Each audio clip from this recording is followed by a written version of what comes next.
Hello again. Welcome back to the show. We just finished up with Joe Capitano, and now we have another cool guest. We were just talking backstage about a lot of stuff that I can't wait to talk to on stage. We also have a very cool comic book called The Kaias. This gentleman is an artist in multiple ways, Mr. Ryden Cardinal. How are you, sir? Doing good, doing good. How you doing? How you doing? I'm doing good. Got some Jimmy So, two times going on. so, tattoo artist, I can see that. So and I assume like most tattoo artists usually do another medium like painting or something. But like, what about why comics? That's the original thing. That's the thing that I've always wanted to do, even before I got into tattooing. The whole plan was, become a comic book artist, work my way up, somehow get into Marvel, DC, or Image. Just the classic Hmm. dream that every 13, 14, 15-year-old kid has. And then, tattooing came by and slapped me upside the head. It was like, no, you're doing this for 20 years. Oh, it could set you. So okay. And in any of that time, did you like apply for like any inking jobs or anything? Because I would think that like tattooing would set you up for that. I mean, you have the permanency of lines that you have, choices that you have to make, the Yep. shading, the choices that you have to make and stuff. And like I said, typically a lot of tattoo artists become painters too. Yep. Funny enough, when I got my apprenticeship at the shop that I was working at, I just sent my submission samples away to Marvel. And within the first, I think it was like month and a half or something, I ended up getting the rejection letter. But like I had it and I was like, oh, this is a really thick letter. And I was like, usually rejection letter is like pretty thin. Well, it was a rejection letter, but it had a bunch of like, hey, we see that you got a lot of talent. Here's what you need to work on, which was also super cool because Oh yeah, that's they awesome. they gave me like a giant foldout of like, here's the books to get. This is what you should be reading up on. Check Oh this stuff out. damn.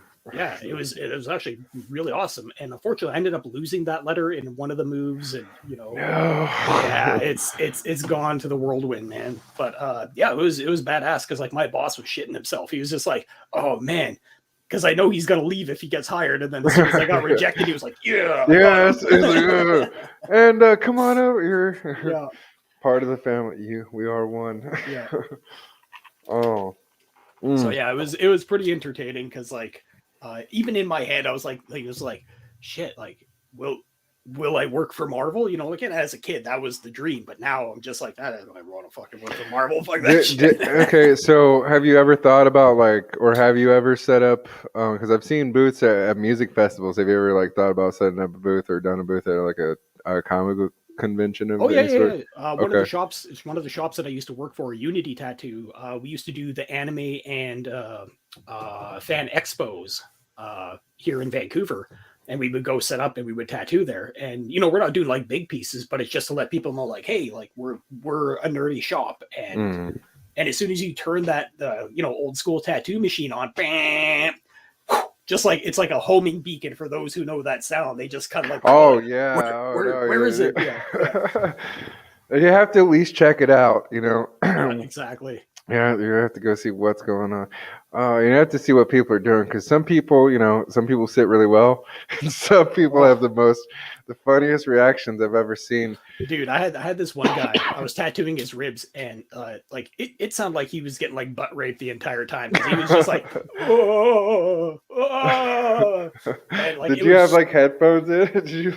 Well, no, because like I have to pay attention because like if he's Uh, moving and stuff like that, or like if I'm hitting the spot, I got to be like on the yeah. ball. I can't be disassociated.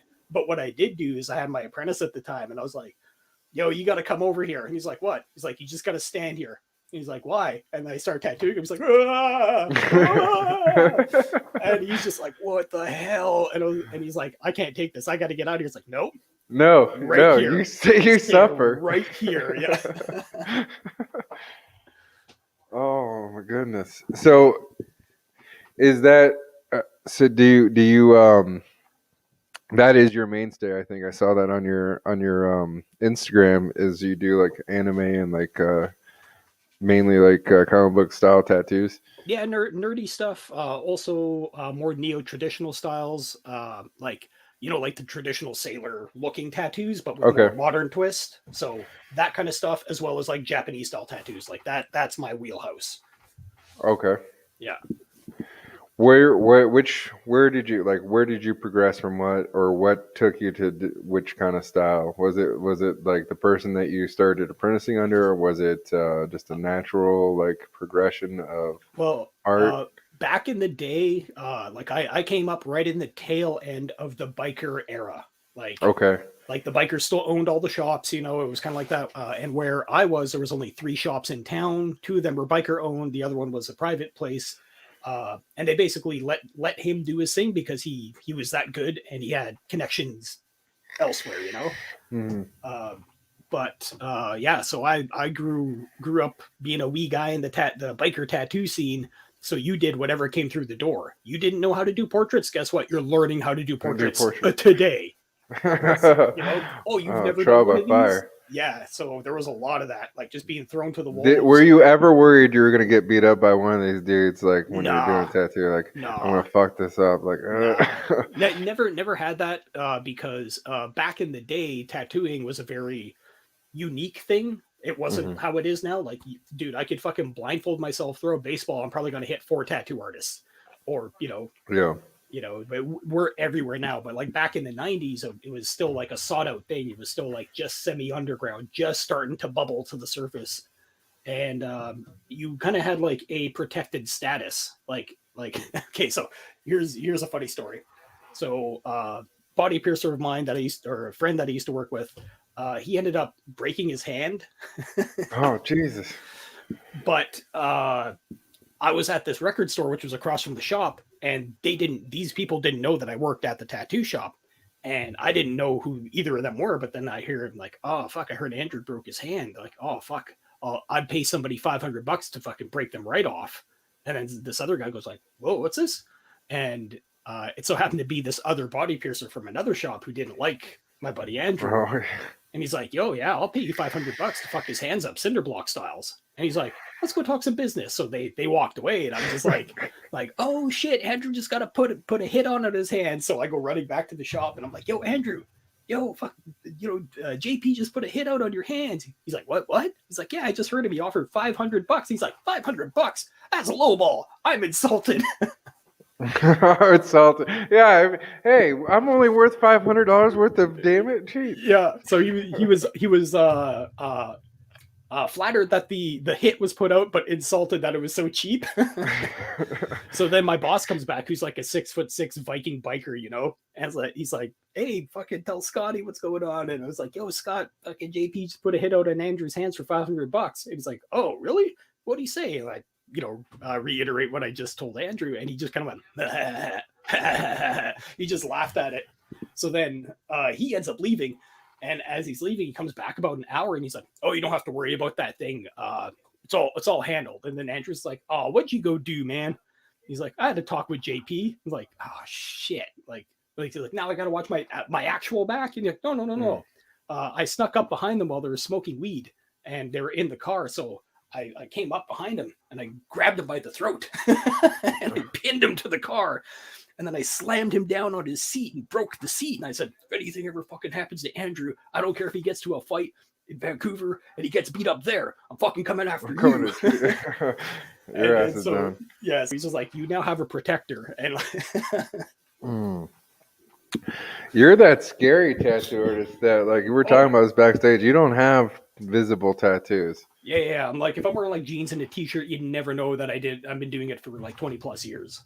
Yeah, most tattoo artists have like a collection of one of my, because I've only had two because I try to stay loyal. I try to keep the same person, but like both times, like the person moved away from me, so there's nothing I could do about the situation.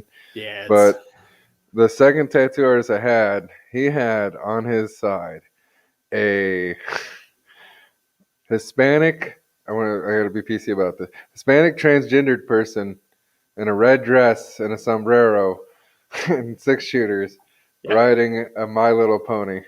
Yeah, that sounds about right. And then he had like a Roman piece on his leg, and then he had this sick Japanese like Thai tiger, but like it looked like watercolor, like how well it was like shaded and stuff. And then a bunch of scribbles. Oh yeah. Fucking the practice leg and stuff like that. Yeah. Did you not practice on yourself, or did you just practice on? Did you talk other people into it right away, or like? I did pieces on my legs upside down, like I got like an old Jim Lee and Mark Silvestri image piece. Like Hmm. there was a crossover between Cyberforce and Wildcats, so I did one of Killjoy and one of this like psychic chick called Misery, and I had to do those like upside down on myself, and like that was like so long ago. I look at it like, man, those like I was tiny. gonna try it. I was gonna try it. I bought this machine from China, from eBay. It came with the DVD and ink and needles and everything, right? It came with the whole setup. And there was this old man on the DVD. It had this. It was an instructional DVD, and it had like the stencils and everything, right?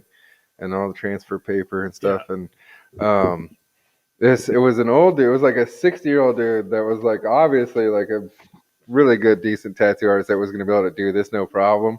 So they're trying to like instruct doing like I think it was one of those demon mask, like a Japanese demon mask or yeah, something on his leg upside down. I was like, yeah. okay, yeah, you can do that. You're gonna make that real look good. But like, this is, this is what I imagine. Like there's like 2,000 people at home with this like fucked up. You know how like Oh yeah, there was that drawing thing where if you draw the parrot or you the draw the turtle and other the pirate. picture, Yeah, yeah, the yeah, turtle and the pirate, right? yeah. Like, like how most kids drew a really fucked up version. That's what I imagine most people's legs looked like, and the ink that came with it was like Oh, it's probably Chinese yeah, sketchy as ink. hell. Yeah, Like no, filled with oh no, we marker. used some of it when I was on my deployment in Afghanistan when I was in the Marine Corps, and it like most of all the black bled out, Yeah, yeah, like so on all the lines. It didn't matter who, because we had 20 different people try the machine out. It didn't matter who used the machine or anything, like how deep or how shallow. Like it just had this weird like watercolor color bleed out on all the black lines. yeah. So with that, they probably just used a dye as opposed to a pigmented ink. Mm, Use a dye, it won't stay in the skin. It'll like kind of just dissipate. But if it's yeah. actually pigment, like real actual pigment, once it hits the layer of skin it's meant to be in, it'll stay there. The only reason I know that is my old boss, the biker guy. He ran out of green, and some guy's like, "Oh, I got tattoo inks. I'll bring them by." And he's like, "Oh, okay, sweet." So he brings by this set of tattoo inks, and he's tattooing with it. He's just like, "Oh my god, these are the most amazing colors. They're so bright and so vivid."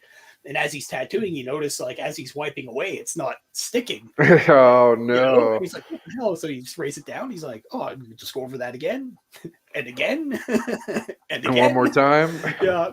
And then he's like, well, this is fucking weird. What's going on with this? And then he finally picks up the bottle, and it's like it's ink, but it's dye ink. It's not pigmented ink, so it's just water soluble. So it's just I rinsing have a away every time. question. Have you ever worked with that blacklight ink? And have Nah. you ever? I was gonna say because I every time everyone's okay. They did. I saw there was one tattoo shop that used to advertise. Right, they were one of the ones in the '90s that blew Yeah. up and had like 15 locations. Yeah. It was like Skinquake 5 and Skinquake 9 or whatever. Like, and each shop had like 3 artists in it, but Yeah. and each one got decreasingly, like Worse and really, worse. Yeah. Yeah. yeah, as Yeah. they Yeah. further down the number chain. Yeah. But You can't make it. Yeah. Don't they worry, all man. cost the same. Yeah. Oh, Same thing happened up here in Canada too. There used to be, oh shit, what was it called? Oh, I can't remember. In Toronto, same thing. They had a chain, and it just started like peripheralating everywhere across all of like Ontario, and then yeah. yeah, just Well, they now like what like the only chains I know of might be like if there's any chains left over from the TV era where things went to TV, yeah. and Hart and Huntington, I think, Okay, because Hart and Huntington, there's like I know there's one in Vegas, I know there's one in Hawaii. I yeah. think there's at least 3 shots. So I Yeah, mean, the Vegas one is literally just there to rob drunk people of their money in yeah, Vegas. I've seen pieces that have come out of there. It's like, yo, this was $1,000, and it's like script this big. oh, I'm oh, just they like, have computer screen. They don't even have. It's not even like a regular flash wall. The flash wall is like the decorative shit, right? yeah, No, the flash they have computer screens, yeah, it's dude, all and you touch just go screen, fucking swipe touch through it. screen swipe. Yeah, dude. Yeah, Oh, it's like I would rather I would rather get that $25 tattoo or the $50 tattoo where you get the tokens and you do the little like The twisty random one. machine. Yeah, Yeah, the yeah, yeah. random fucking 2 incher. Yeah. I'd You rather need do that or like the random holiday special. Like we'll do a flag or something for yeah. the holiday. Yeah. Yeah, there's a bunch of like Friday the 13th deals that everyone's always trying to get, but like most tattoo artists are just like, fucking do that. I'm like I don't ask an artist for something like that, but like if I see a shop, like you might get me to like go into your shop and I might like get a random tattoo if it's like something like that I can fill in because I'll use it as a filler. If I can use Yeah, it as a yeah. filler, you're like we're gonna do like, here's these 5 cool designs, and I'm like, well, I kind of that would Yeah, fit I could over grab here. that one. Yeah, Yeah. yeah, yeah. Yeah, I would And like right now I got because I usually do these like bundle package deals. Like I have like a small limited window. Like so right now until Halloween, I have X amount of spots open for a very specific price for a full day rate. And oh, okay. yeah, so anybody who knows my work and knows my actual price, they're like, oh shit, that's a ridiculous deal. I was like, yeah, that's That's why the there's only point. yeah, Yeah. like that's why there's only so many spaces, and that's why it's only from now to now. And so now I'm dealing with a bunch of people who's like, yo, can I pay you in 2 weeks? It's like, sale No, ends on no. Halloween, motherfucker. But motherfucker, it's already a sale. Yeah, You get the that people so negotiating with you on your sale. yeah, so like I have to be very tactful with certain things, and like very calmly explain through messages and just be like, that's not how this works. I don't care how you get your money, but by this date the sale ends. So, are you a heavy hand or a light hand or somewhere in between? It depends on who's getting tattooed because I've had I people. had my last artist.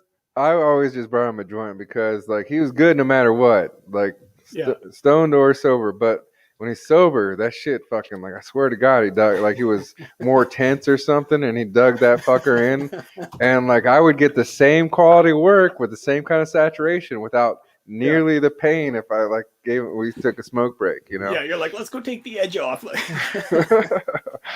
Well, No, because I I'll do what the artist wants to do, but like my preferred thing is I would rather just like get the piece and negotiate the price for the piece. Just tell me like how much to do this piece, yeah, you know, yeah, as opposed to like $300 an hour or whatever like I'm willing to pay the price, but I'd rather just know like here's the whole price for the piece, and then okay, cool, let's schedule a date so far out, and I'll make sure you're paid yeah, up yeah, by that point. yeah. Boom, done.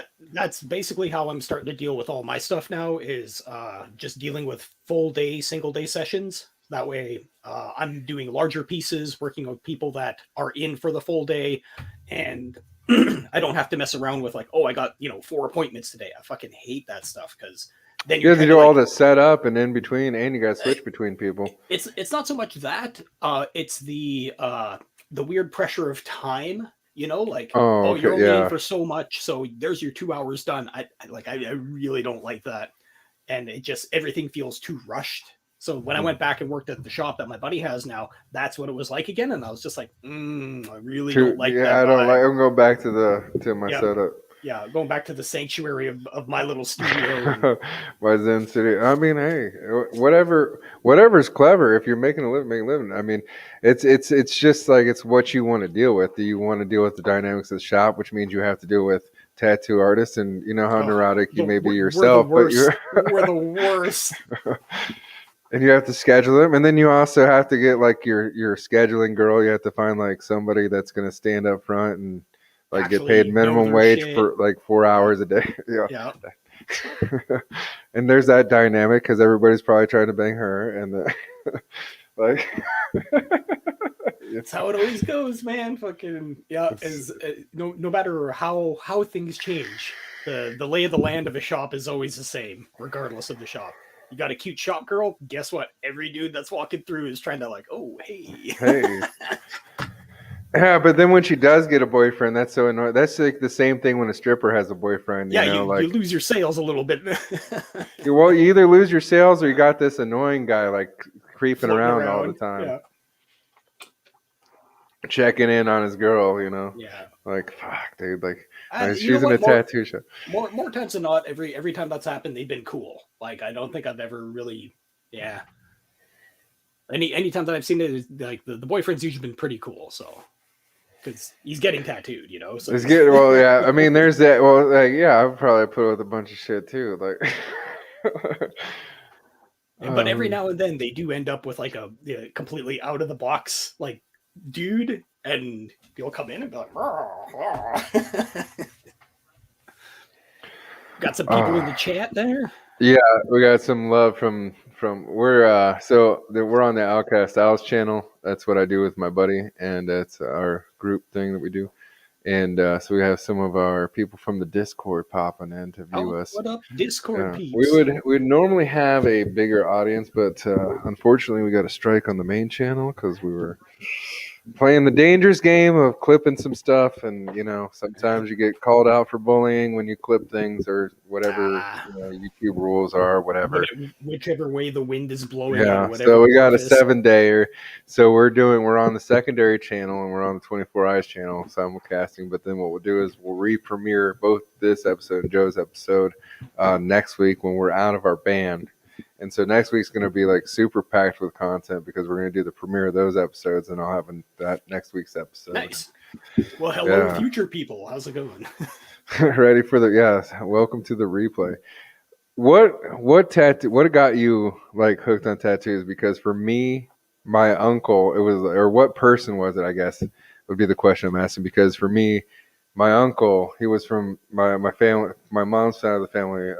Is split between Illinois and Alabama, and my uncle lived in Chicago, and he was a coke dealer. And so he knew some people. He knew some people. And well, he was the first person that I ever saw. Like, my dad had a tattoo, but he was like a burn survivor. So like, I mean, like, I didn't notice the tattoo as much as the burns, Yeah. So like, that never really dawned on me. The first tattoo that really like I saw that was distinct that popped at me is my uncle got a panther head on his shoulder. Okay. I was like, oh, that's panther. badass. Yeah, dude, the panther head hooked. Now I'm hooked on panther. Like, panthers are like, I have one on my chest. I fucking love panthers, dude. Like, nice. the old school, the traditional. Yeah. Dude. Oh, fucking. So I like that got me hooked, and then he got a bunch of other tattoos. Now he started out with like the old school kind of traditional tattoo like that, and he had a couple of them. And then he started getting Native American, and then he when it kicked up to people actually getting bodysuits that were themed, he pretty much tattooed everything with a complete Native American set theme. So it was like wolves. Like, he had a wolf head on his chest the size of a basketball. No, this man's 350 pounds. Yeah, he's a big boy. So he's got a big fucking back and big thighs and stuff. So like, he was able to do like a big fucking portrait of a Native American woman on a horse, like riding horseback, and then he's got like his back was wolves, and then like a bunch of different because he had specific people too. Character. I just don't remember off the top of my head which figures he had, but Native American figures. That's dope, man. Yeah, for me, my tale into tattooing is a little bit different than everyone else's because it was never on my radar. Like, it wasn't never like the thing that I was destined to go seek out. I was like, nah, fuck comic books. That's what I'm doing. So it fell in my lap 2 separate times, and the third time it stuck. So so most times, like, people that want to get into it, they do the thing where they hang out at the tattoo shop. They will start doing errands for the tattoo artist, and then slowly work their way in, get some tattoos by them, be the shop bitch for a while.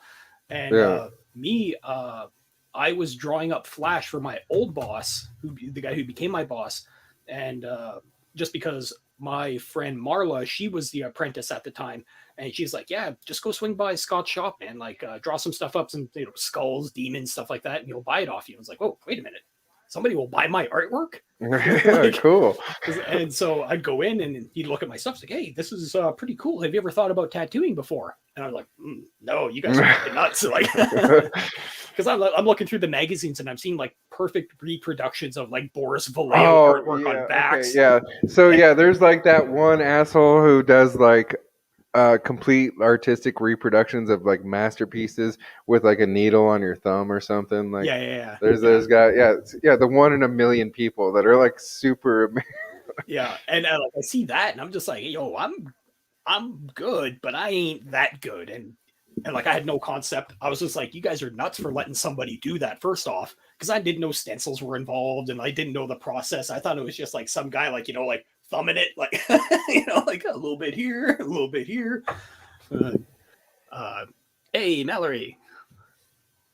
We got Thank you. some Thank love you. from Mallory. So yeah, so when I just would go there and get like weed money essentially. There we go. I'd sell them artwork when I'm 17, and you'd like, oh, here's $55. I'm like, oh sweet, go buy some weed, buy some beer. This is gonna be awesome. And another shop, a buddy of mine, Nathan, he was like, yo, can you draw me up like a serious looking Jesus and a devil the same way? I was like, yeah. So he goes, he gets it tattooed, and then he comes out, and I could tell he's a little bit pissed off because he's been trying to get into tattooing for so long. And then he's like, yeah, Dustin is wanting to talk to you. Like, oh, about what? And he's like, yeah, he really liked your drawings, and he's wondering if you want an apprenticeship.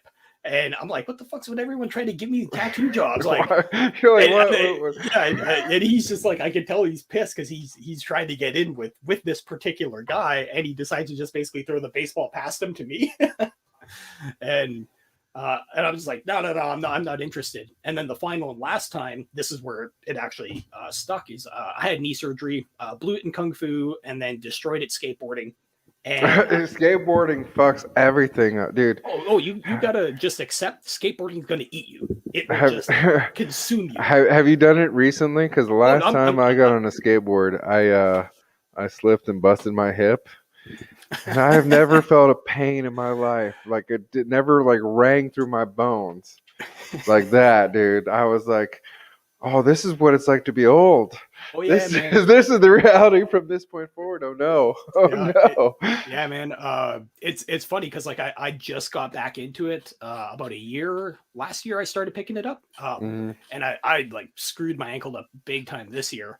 But I'm not gonna stop. Like I'm just like, man, this is actually so much fucking fun. Like, so last year I bought a board and then I'm fucking moved. And when I was in the process of moving, I was in a different spot from where my board was at. And apparently my friend's girlfriend left their garage open and just let somebody jack my fucking skateboard. My good one. So I have another one, but like it's thinner and it's tighter. Like the other one, like I got a girl skateboard, so it was nice and wide.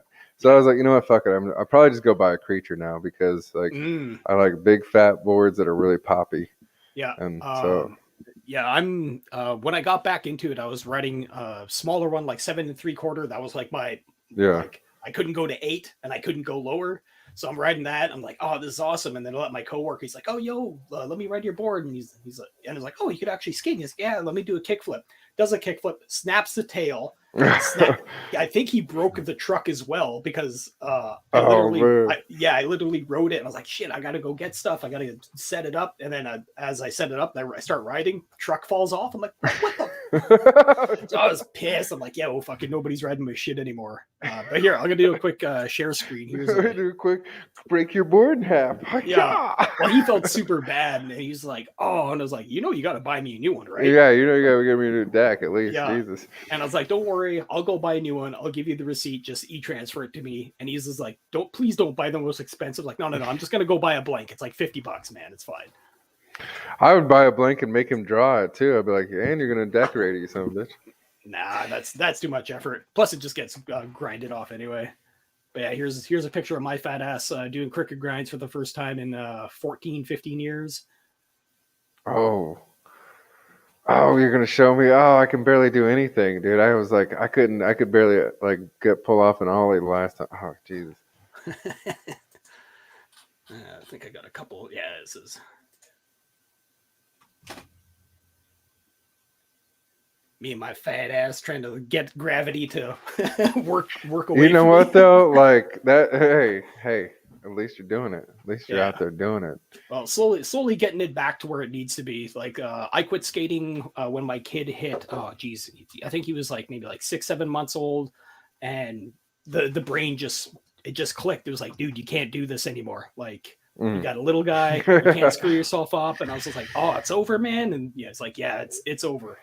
But then recently, he was like, "Yo, your kid's like old enough; he can take care of himself." Like, Kid's on his own now. yeah, like let's go back and fuck ourselves up now that we're old. Let's break all the bones. Yeah, I don't know. Yeah, it's pretty much you can't continue to skateboard unless you're a professional skateboarder, because then you can train your kid at like 3 years old and blow up their Instagram. They're famous by 6. Yeah, By the time that was kind of the plan, but my kid's got like stage 1 cerebral palsy, like the mildest version you can get. So his coordination on his right side is like it's just not there. Fine motor skills, they don't exist. So skateboarding got yanked off the game stage right away. So my yeah, I don't know. I'm kind of wondering what I'll be able to teach my daughter and do. She surprised me all the time. My daughter's autistic, and she was nonverbal for a very, very long time, and then at a certain point she started talking, and she mostly mimics things, and then she started actually like stating or asking questions like of things that she wanted. okay, And so it's picked up quite a bit, but like she'll do weird things like she can spell stuff. Like nice. she can grab letters and spell things out, but but she will not necessarily say the things that she spells. So Yeah, it's a trip. but at least like you can actually see progress being made and stuff is advancing. And Yeah, you never know. It's like a never ending question. But I don't know. It makes me strive to do better as a parent. You know what I'm saying? oh Like yeah, makes me man. get on that grind harder. Yeah. Sucks. It sucks. Like I wish I could have been on the grind. I actually did the math on the child support because I'm divorced, and I was like, oh man, I could have paid off my first house. So I was like, I texted my ex-wife and I was like, we could have had our first house. I was like, neither of us are in a first house because of you. And I could have paid it instead of paying child support. I could have paid off the first house, like in like a record time. Yeah, man. I lucked out with my ex. We when we split up, she wanted to move away, and I was like, "Yep, I got no problem. You can take the kid. I just want one thing from you." And she's like, "Okay, what's that?" And I was like, "I just want you to write up a time schedule of when you're going to be able to do what you want to do with the kid, your schedule of work, and the kid's schedule at school. That's all I want." So she's like, oh, okay. So she came back 3 days later and she's like, I got to leave him with you. I was like, I know.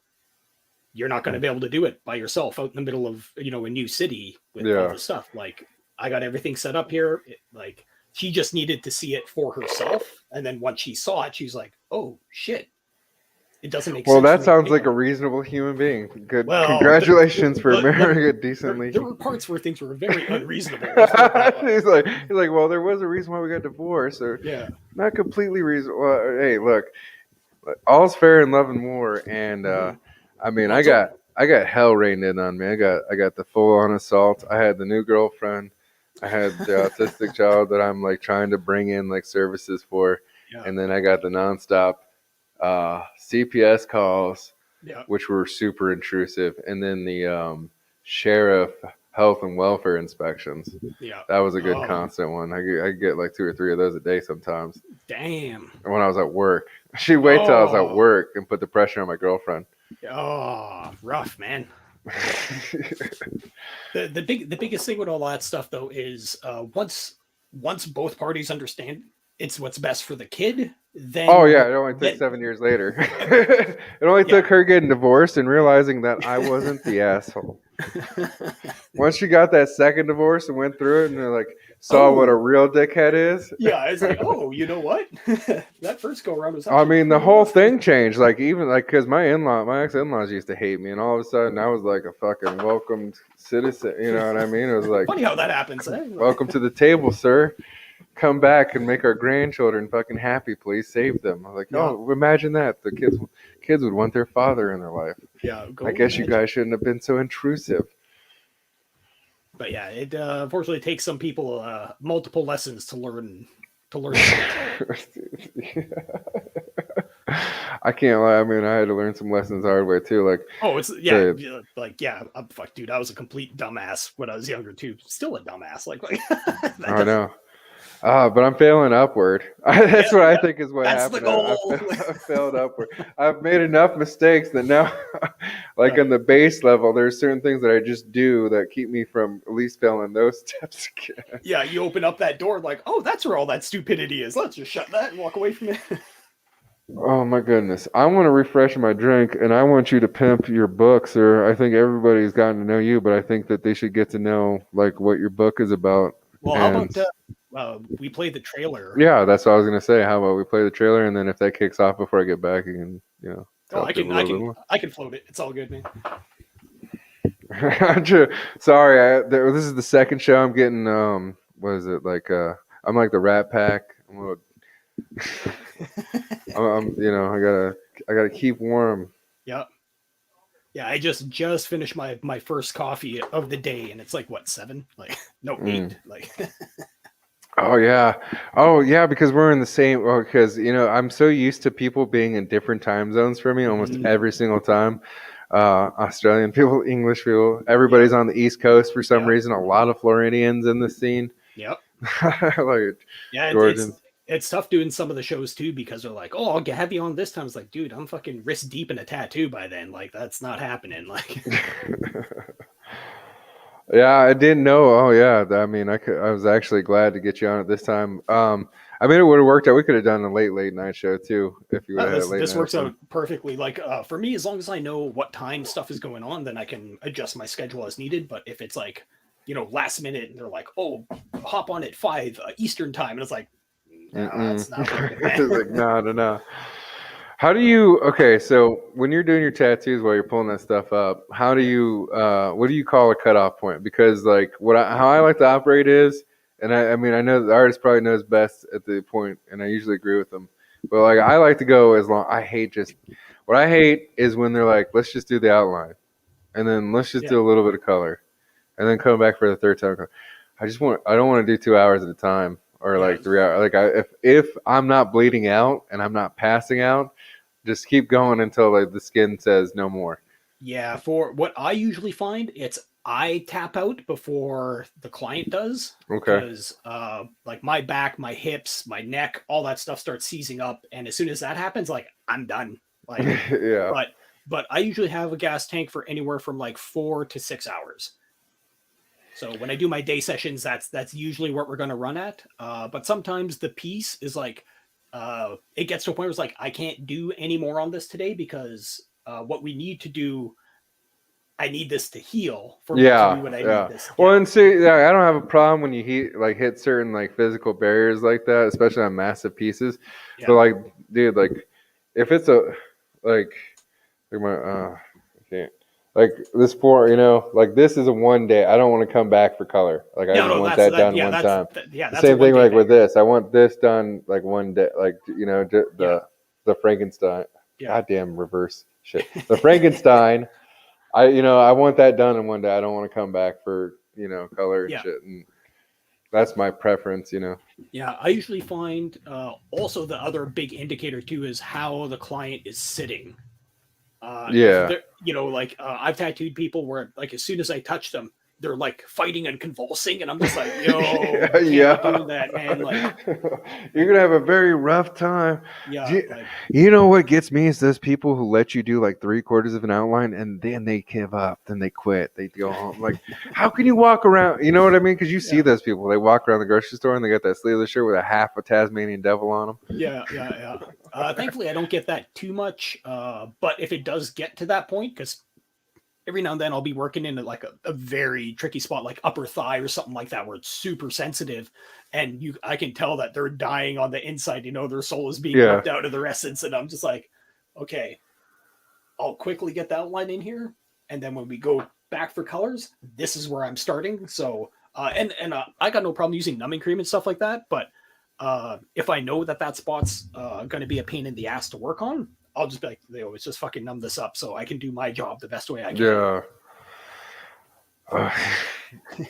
You know what I prefer though? Like a lot of people like the outline. I prefer color. I prefer the pack of needles. I feel like I feel like there's a sensory over to me. I feel like it's less painful when you're packing in color and you have Yes. that big mag then you do that single line, because the most painful thing I ever experienced wasn't the center of my chest.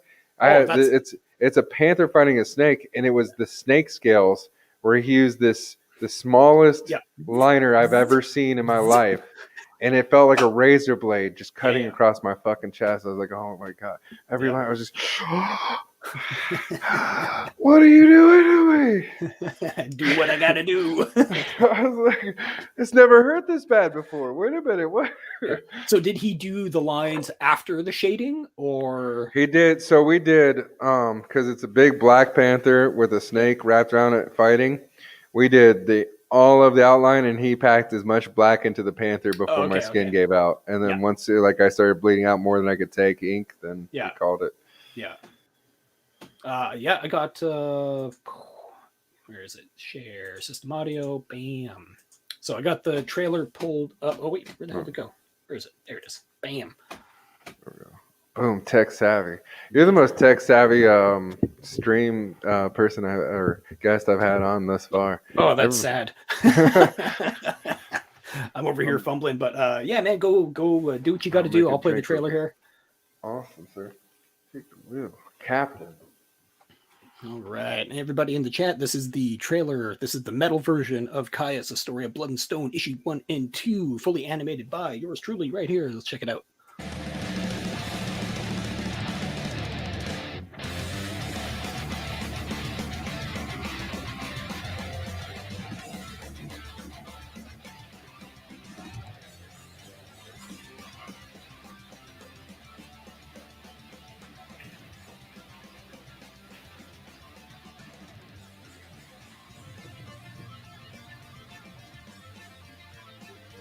Caius, The Story of Blood and Stone, issues 1 and 2 go live on IndieGoGo September 7th. Be sure to get your hands on these action-packed adventure comics and don't miss out.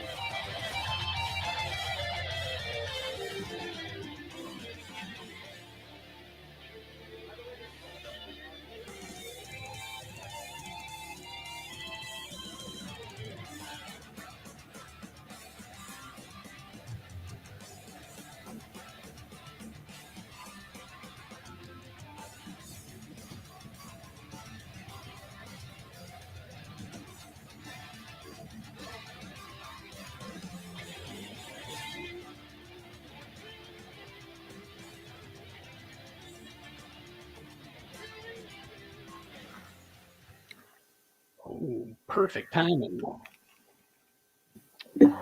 Oh, perfect timing. Yeah, there we go. Look at that. Damn. I'm getting professional at this. I usually do the little sneak off thing, like with my co-host. We can do a little switch off. Yeah, little trade-offs here and there. And yeah. Wow, there we go. You are a professional, sir. So I noticed I read something in there where it mentioned native.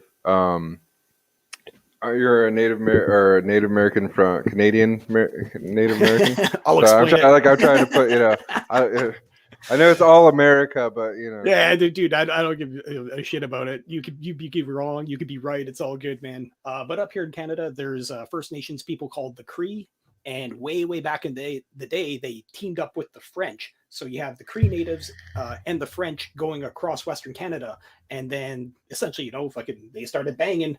And out of them came the Métis people, which is the first blending of both the French and the locals. So I'm Métis in Canada. It's like a subsect of the First Nations, essentially. Does that okay? So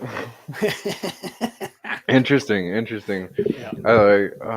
I don't know if anything there's just the Native American thing is an interesting thing, because I'm here in Spokane in Washington, and we cover a lot of Spokane local stuff. And one of the things that me and my partner were talking about doing was going over some of the stuff of the Spokane tribe and the Coeur d'Alene tribe. And we had Chief, I think it's Indian Gary is the name, the back name or whatever. And Gary was the first Native American from the tribe here to go up to, he went to Canada and was educated and was taught 5 different languages and all that stuff, and then came back down and did negotiations and ran things down here.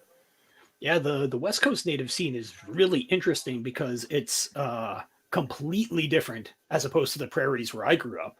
Hmm. and because it's all coastal natives, so it's a completely different vibe and scene altogether. Like prairie native is more along the lines of what you think of, at least for me, like the Apache, the Navajo, like wandering Okay, and stuff like that. so Yeah, I have a strong connection to Navajo. I'm a Marine, and in my unit specific, like I don't know if it's a thing, but like, well, in World War II was a thing for Navajos. They were the wind talkers, and I mean, they weren't yeah, the only tribe, but they're probably the most pronounced tribe. yeah, And it's the thing that I back. I mean, I back Navajos and the wind talkers specifically because it's a Marine Corps yeah, eccentric thing. You know, it's part of yeah. our lore as Marines, and we had a lot of Navajo Marines, a lot of my platoon. That would probably be the people that I had the most, and then Well, there's other that tribes from awesome New Mexico. story too of I can't remember the name off the top of my head, but he was the last one to become an official war chief in World War II, where he did all, was it the four things you had to do in order to become an actual living war chief, and that's like steal a horse from an enemy, have the opportunity to kill an enemy but let him live. What was it? Uh, there was like four key things that you had to do, Yeah. and this guy did all four things in World War II specifically, and he Oh came back. wow! Yeah, So man. he's the last official war. Oh, Yeah. mm. That's amazing, dude. Oh, what was it? Sneak into enemy camp, steal a war horse. Yeah, I think that was one of it. Yeah. Oh man, it would horse warfare would be limited, but you probably could pull it off in the Middle East. Would camel substitute work though? You think like? I think it has to be a horse. Like this dude's doing side quest amongst the main mission, you know? So, and then the other like native history I have is I'm from Ohio originally, and so we had Ohio tribes, but like those natives were way different. They had like huts, Yeah, and we have all the mounds and stuff for the yeah. burials that are cool. Like it is the mounds thing is one of the coolest things ever. Like when you see like the snakes and the different designs and shit, like in the sky, I'm just like, how did they? Because some of them are so fucking good. Like they're shaped Yeah. so well. I was Yeah, like, like, and also like aligned to the solstice and stuff like that, and like where the mhm. shadow falls on it of a certain time of the year, it'll look a certain way. And also too, there's like all the talk of like the red-headed giants. I don't know if you've ever heard about any of that stuff. No, the redheaded Oh, giants. yeah, man. Let's So get like, into it. yeah, man, in native lore, especially in the states, not so much in Canada, but Canada's got their own different cryptozoological native stuff as well. Yeah. Uh, but there's lots of talk of literal red-headed giants with 2 rows of teeth that existed in North America, and the natives would battle them like all the time and like get their asses kicked because they were just like, "Fuck, man, Fucking dude, these things are giants. yeah, they're giants with like 2 rows of teeth." And the myth goes is that one day uh, they were in the cave that where they slept, the majority of them, and the natives basically bum rushed the thing with a bunch of like shrubs and pushed it in there and like lit it on fire, so the whole cave got smoked out and they just suffocated them. And they're like, fuck Nice. these guys." They're like, I these mean, dude, motherfuckers fucking our there, shit up. there's so many like crazy things that we find. We find things that like are machines that are advanced that we can't understand like where they came from. We find advanced architecture. We find all kinds of different animal bones. I mean, like look how dense like some of these areas are. There are plenty of places throughout all of the Americas, all the way down to South America, that are not traveled by humans by any means. Who knows what creepy crawlies are there? I mean, Man, like so for real. I don't know how much you keep on touch with like this that world, like the cryptozoology or I lightly follow it lightly. okay, so I try and keep my head in it as deep as I can before it gets like too crazy. But all the lidar stuff that's going on right now, super interesting, super duper interesting. That's where they're taking like satellite photos through Oh the yeah. jungle, and they're mapping South America, and they are consistently finding, no matter where they point this thing, there is stuff there. So Oh all shit. all of South America was populated at one point. Like it had an entire structure of cities and towns all over the place that they're just starting to discover because it can blast through the trees and like, oh dude, that's like an entire city that we've never explored. So now they can pinpoint stuff and be like, yo, go over here So and it's check like this out. all the satellite stuff that they're doing. They're finding like the pyramids under the sand and stuff. Yeah, Like and man. Like the city of Tanis that's in Indiana Jones, they found that by doing this. oh man, And dude. the lady that's responsible for that, she's saying because you can fine tune it so it goes like deeper and deeper. When they go deeper, they're finding stuff older than what's on top of it. So I'm telling you, there's a reset button, dude. I'm telling. Look, I think we're about to hit it. Look, everything is going way too crazy. America's starting to slip, and we're the last hope. And so, like, when this slips, like, dude, when this side of the world, like, that side of the world's always been crazy. Yeah. Most of it's been ass crazy. Like, when you really start digging into the history of them motherfuckers across the pond, they call us the crazy ones, but I think we scrape the crazy people. Yeah, because like over here, they tried to get their foothold in, and then we were just like, nah, man, what the fuck? You're way over there. You can't control Yeah, this you shit. stay over there. You stay there. But now it's almost like they're whatever it is finally crept in, and now they're starting to get a foothold over here, and it's like, motherfucker, get away. Get away dude. from us. That's what I'm saying. We might be, reaching that point where we hit that great reset again. Yo, so like maybe Noah's Ark, or no, maybe Noah's Ark isn't like a kid's fable. You know what I mean? Maybe it's not just a Bible story. Maybe it's a actual like. This is the shit that happens in the Matrix every fucking couple of thousand years. Man, the fact that you brought up the Matrix, like, I think that there's only so much like bandwidth for the universe. So every 100 years, it just replays with the info that it just learned in the last 100 years over top of it. So like we're just repeating the exact same thing before. We just have new information on top of it. Dude, well, okay, but look though, that's what we do. We replace old things with new things, but some of the new things aren't good. It's just the same shit with. No, because we used to have the Sears catalog. Now you have Amazon. Oh, I thought you were going to say. I thought you were going to say Pornhub. Like way back in the day, Sears catalog. We had Victoria's Secret. We had the Sears catalog, J.C. Penney. If you go to the bra section, maybe a Woolworth. Yeah. Man, I remember going through there and just being like, "Am I allowed to look at this? Because this is like titties in here." No, but magazines were the first like those ordering magazines as catalogs were the first. Direct. Yeah. That was the first internet. That was the first, Amazon. Yeah, because everybody would look at that stuff and know what you were talking about. And you'd be like, yo, page 14, the new Transformers around. Like, oh, let's check that shit out. Like, yeah. Yeah, we ruined it. We ruined movie rentals and stuff too. You know what pisses me off now is we have fucked up our movie rental system, because it used to be a movie came out, right?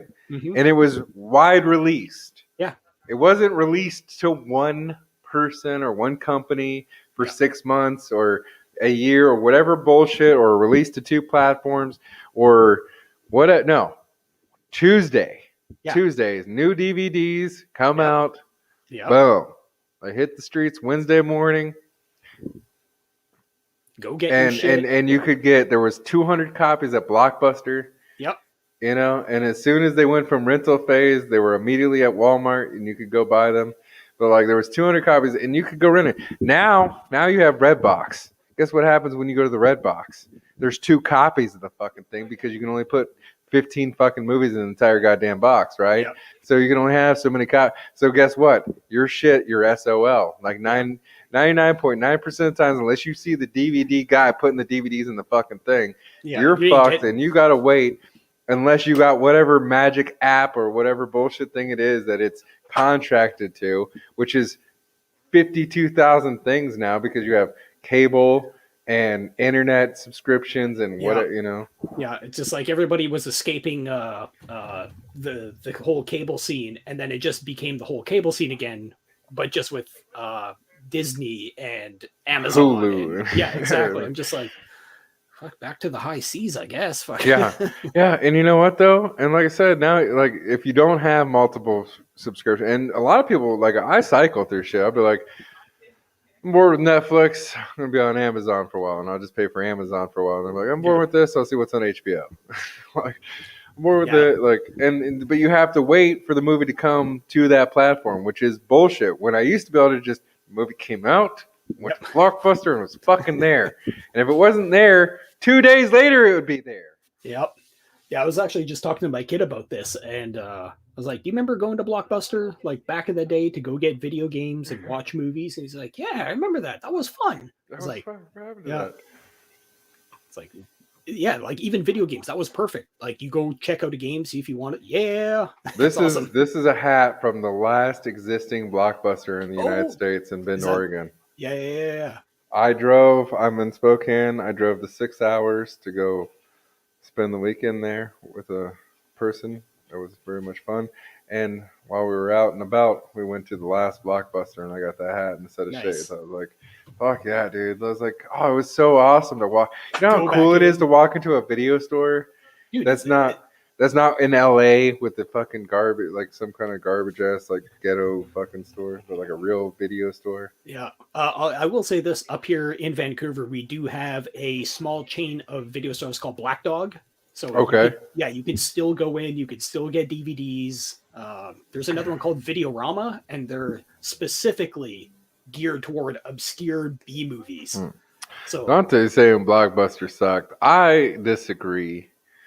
But I mean, like, okay, look, it depends on what you're looking for. Because if you went to Family Video, which is funny, even though they're called Family Video had the porn section oh in it, yeah, we so had you could rent. Rogers Video, which was our version of that. So And then there was Hollywood Video, and Hollywood Video had the first like game store in it too, right? They expanded out to like the actual game shop inside of their stuff. God, I would love to have Blockbuster and Hollywood Video back so I could rent my movie. Like they've now, like you don't even know when movies are coming out anymore. Like COVID destroyed it, dude. Once you got rid of Blockbuster and then you like destroyed movie theaters by like shutting them down 24/7. yeah, yeah. Well, everybody's got to learn. He's saying it's all about the mom and pops. I mean, like maybe back in the day, but what I'm saying is right now, mom and pop shops are like dirtball. Like it's like the difference between going to a mall and going to a flea market. All right, that's what exists now as far as like mom and pop shops. Yeah, it's definitely different now too, and especially with COVID choking out every small business out there. You know, it's It's just stupid. yeah, very very thankful for everybody that has rode the wave and they're still here. Bro. Oh, I mean, it depends on your business too. I mean, Mm-hmm. and like your clientele. Like if you're working in a shop, it might have been like I might have been looking at my client list if I was a tattoo artist and if, looking at COVID and looking at the shop and going, I hope I have Oh enough people to carry me. You shit! know what I Well, mean? Like fuck. where you're in a studio, like you've already built your business like that, where you have a studio, you're like used to that. Yeah, well, so check this out. So I retired from tattooing in 2016 and went into animation to go do storyboards and learn storytelling.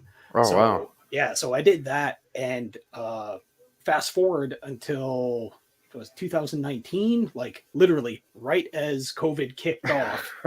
Is I was You're like, like, fuck, I'm going back into tattooing. yeah, because I was like, if I got to do comic books, I need a job that allows me to have the flexibility of time and stuff like that to do this. Because like, and I was like, yo, fucking tattooing's always been there, man. Like this is the thing. This is all right. Let's So go back what to was it. it like? Like, what did you do? How did you prep yourself to go back into it? Did you like do a tattoo on a friend? Like, did you like what was the first tattoo back after that break?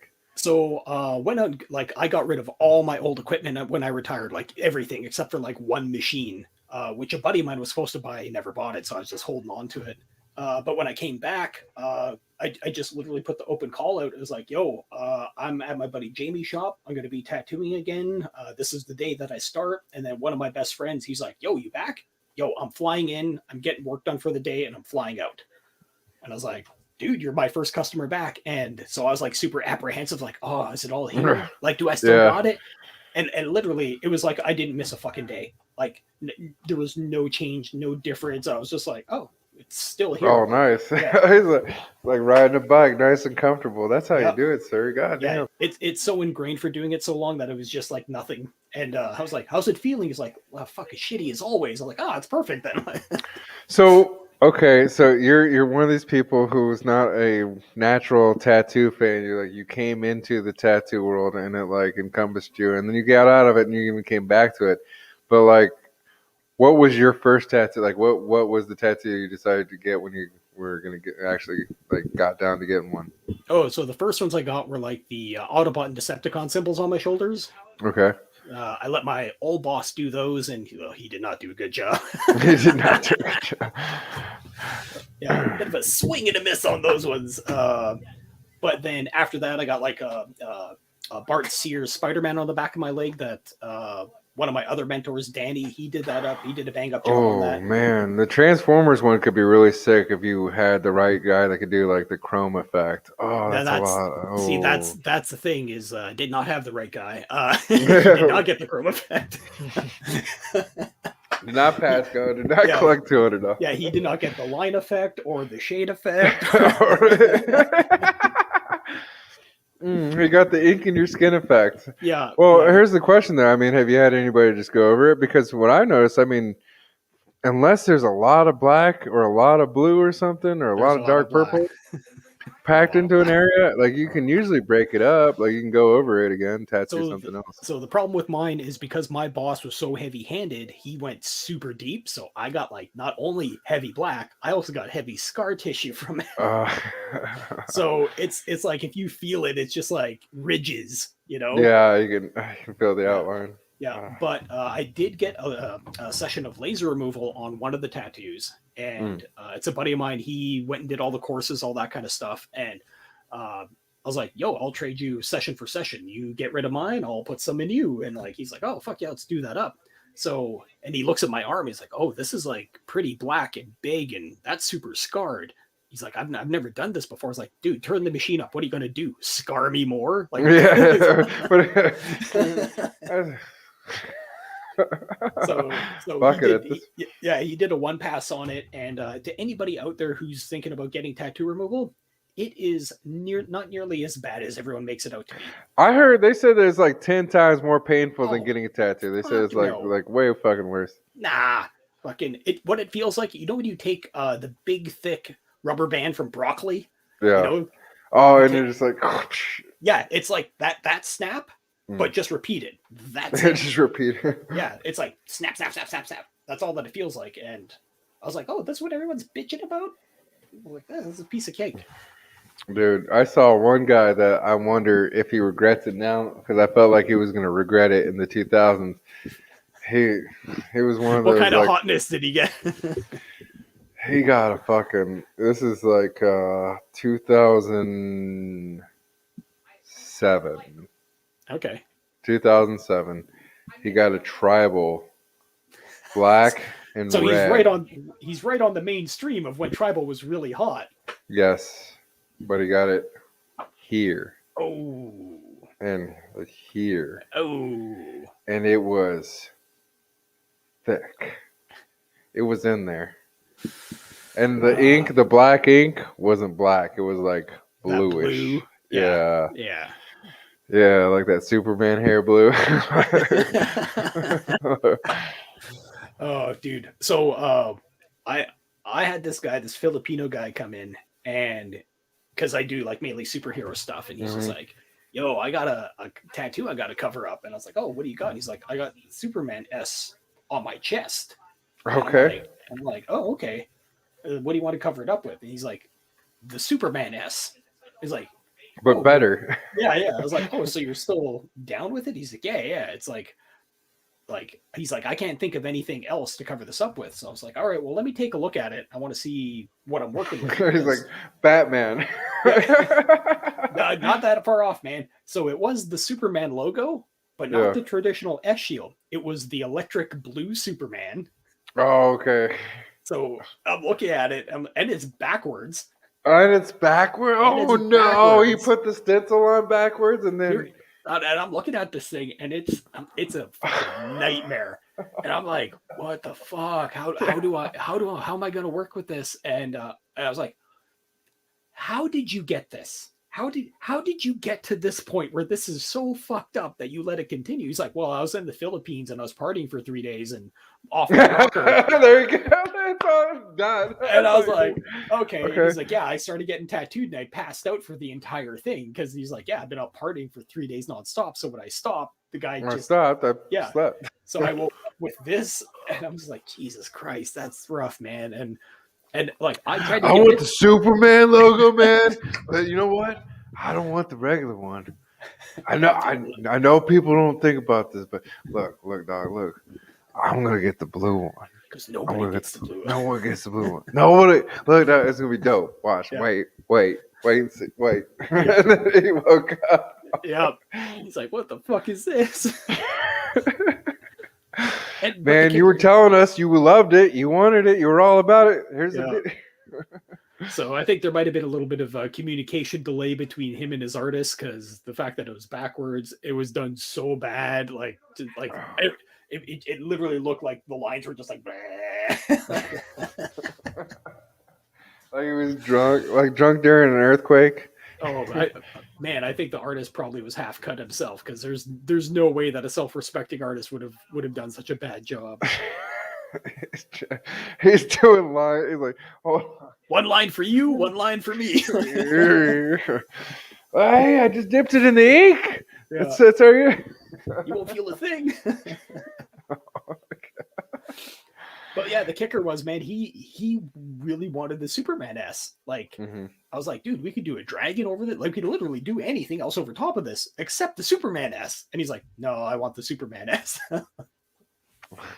What'd you do? Like the black Kryptonian one or something? You're No, like I never ended up doing anything, because I was just like I was like, no matter what I'm gonna do, it's not gonna look right. Like you got big black bluish lines going through, or the yellow's gonna be, and I was like, that's gonna look fucking weird. Like, I'm gonna do some magic there, and like you're gonna put lightning bolts in there. Something, like, man. I was like, you're not seeing what I'm seeing. All of a sudden, there's a paisley like filler, and it looks like a bandit. Yeah. I mean, hey, oh man, people are just not realistic. This is the thing. I just be like, what can you cover it up with? What can we do? Like sometimes you just got to roll with it. My buddy had had a tribal cross on his arm, right? Yeah. And it had like. And that thing was fucking black. In there, good, yeah. Like good. And he had, it was scarred too, where you could feel it was raised up. Yeah. But I hooked him up with my tattoo artist, and they covered it up with an octopus breaking up a pirate ship. Oh, okay, yeah. Yeah, so like the bow and different parts of the ship, and then like the octopus was purple, like so between all those there's things. Ways you, kind of broke it up enough. But yeah, a lot of brown, a lot of dark purple. Yep. Yeah, doing cover-ups is a fine art unto itself, and if you're really good at it, that's all you're ever going to do is cover-ups, because there's no shortage of people with fucked up tattoos out there. Yeah, but at the same time, it's like, oh, it's not fair, because you just like you would want, I feel like you just want to do some of your own kind of like. Oh yeah, trust. You know what I mean? You just want to get your own art. You're like, instead of fucking you know what I mean? Like, how about you just get a that's like that'd be like piece. If you're the kid, you know what I mean? That's like if you're in a house, right? Yeah. And you're like the last kid in line out of like 3 kids, and you get the leftover sweater. You get but you get like the leftover coloring book page. It's even worse. Like you get like the pages that already have scribbles on them. You got like unfuck all the scribbles. Yeah. You're like, fuck, man, I got this foot of Scooby Doo, and that's it. This is bullshit. Yeah. Oh. I guess we're gonna have to make this a Van Gogh piece today. All of a sudden you become an expressionist at 5 years old because you're sick. Yeah. Solid black continent of Pangea will cover that right up. Oh yeah. Oh, there's the old saying, when in doubt, black it out. Okay. That's the thing, though. I mean, like I said, unless you really, you have to really fuck yourself up pretty bad to black something all the way out, because you can put a lot. I've covered up a couple of things, and I've seen people cover up like 3 or 4 things. My uncle he had this eagle tattoo right here with a banner, right?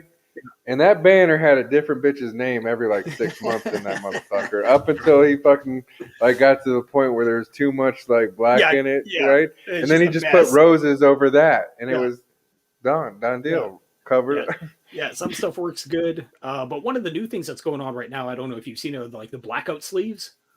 Yeah, but I hate that. I'm just like, what are you doing? So here's the thing: what a lot of people are doing, they're getting the blackout sleeves, and then they're getting the white over top of it. So you get this really cool gray effect going on. I mean, but once you go that direction, though, that's it, man. That's till you laser the shit off and put another like 6 bodysuits on you. Yeah. See, like that. Oh god, like I feel like it's a journey and adventure and stuff. And like I could see like if some prime real estate got really fucked up and you couldn't cover it up, like you couldn't do a cover up, you get laser stuff off. Yeah. But like these people who literally like, I have read an article. There was one dude, and he was like green at this point. Last time I'd seen him, or whatever, but he had like 6 different bodysuits, Yeah. like 6 layers of ink on him, and I was just Yeah. like, Yeah. "What are you?" Now it's like now you're just abusing. Like you don't even appreciate it. Like it's not even you just like having a needle like inject ink into you. That's all It because almost gets to a game of like, what can I put here? What's gonna yeah. work? Well, when you just start blacking things out or doing weird things, like when people do like that lizard guy, you know what I mean? Like, what's your plan? I'm gonna do like weird skills here, and then I'm gonna do some kind of weird thing here, and then it's all not gonna. Oh, God, I was just like, or the geek guys with the puzzle piece fucking tattoo, the Oh, original. Enigma. Yeah. Yeah.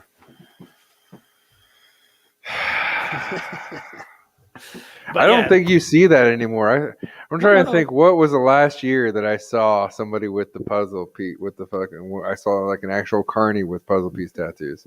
It's still out there, man. It's still going strong. People are still doing their thing. You just gotta, see what corner of the internet you want to peel away. Be like, Yeah, ah, well, I mean, like it used to be like periodicals, and like you used to have to like go to magazines and conventions to find these oddities. yeah, they're still But there. They're still like there. a lot of magazines went out of business. Like there was a magazine, it's like a British-based magazine called Bazaar, and Oh that yeah, I went remember out of Bizarre. business. Yeah. Um, Once online hit, man, it changed the game completely because like it's like, why would I go buy the magazine when I can just find out what the hell they're doing right over here, or I can just email them. yeah, but I feel like it's flooded with low tier. See, like the thing is when you go to the magazine, there's a thing called gatekeeping. And these people do this really nifty thing for you. It's called editing. They keep you from wasting your time and seeing a flood of every house mom in America or every house mom in Canada or across the fucking globe, Oh yeah, right? Instead of having to filter through all those people, you can just get to the prime cuts, and that's what like Playboy was. That's oh what yeah, Sports Illustrated Swimsuit Edition was back in the day. yeah. And they all veered away from it, and they're all failing now. Funny that, hey? You Funny. know, if you wanted to get dirty, you had Penthouse. Like, but like Yeah. there was still Some hustler, there was still yeah, Penthouse or some Hustler. But there plumpers. was still even those have more class than like the 99 of what percent of what people think is acceptable today. Yeah. It's just like, oof, oh, we got away from it. We need to get back to the Hugh Hefner days. We Well, the don't funny, need to be well, super uptight, but like fucking have a little class. Can we have a yeah. little class about it? Or Well, debauchery? here's the thing. I'll let you on some inside baseball with that stuff. So, a friend of mine, she was a ecam girl, and she was pulling in anywhere from on the low end monthly 20, on the high end 40 to 45 a month. It's so stupid. So Playboy went up to her and said like, "Hey man, we noticed that you're like hitting your stride real big. We want you to become one of our Playboy bunnies. Here's our offer." And she looked at it. She's just like, "Fuck you guys! Like this is a fraction of what I make on my own. You want me to stop everything I'm doing, become one of your bunnies for a fraction of the cost? So then I'm now just officially a bunny?" She's like, "Go fuck yourselves." Well, see, it used to mean, but see that it used to mean something. It actually used to mean something, but like now, I mean, everything's been watered down and destroyed. I mean, now everything's everything. So I mean, a linebacker could be like a Playboy bunny now, apparently. So, it doesn't mean any prestige, but Because like, there's no difference in strength between everything now. yeah, there's That not. Playboy bunny, she could take on like every linebacker I out there. know That's she a could, she could be an MMA fighter. She should be a professional boxer. Take on Sugar Ray Leonard. I mean, uh, right? give it time. It'll happen. Yeah, that 120-pound woman totally kicked the shit out of 15, 6 foot tall, 300-pound men. Like I I completely believe that. did you see the footage of the Marine woman trying to take on the Marine guy? Yes, Yeah. I was in the Marine Corps. I actually see that in real life Real a life, lot. They tried to do it. and it's just like, Marine women are just like all other women. They're very uppity, yep. but more so. They're extreme high end. They're a more diesel brand of it and dirtier. Oh, I don't know about tattoo women, but I can tell you this right now. One of the least attractive things in the world is a Marine woman, and not because of physical features, because of their goddamn mouths. There is not there. Marine women are more foul mouthed than Marine men are. Like Marine women are fucking disgusting, disgusting, filthy beast. They're fucking dirty. Well, when it comes to tattoo chicks, it's a roll of the dice because I got clients that are literally social workers, so they're like completely professional with their etiquette, and then I got other people that are like long range truckers, and you get trucker mouth. Like it's just the way that it is. So yeah, the scope and scale of my clientele is all over the place. But since I'm dealing with a lot of nerdy clientele, everybody's pretty awesome. So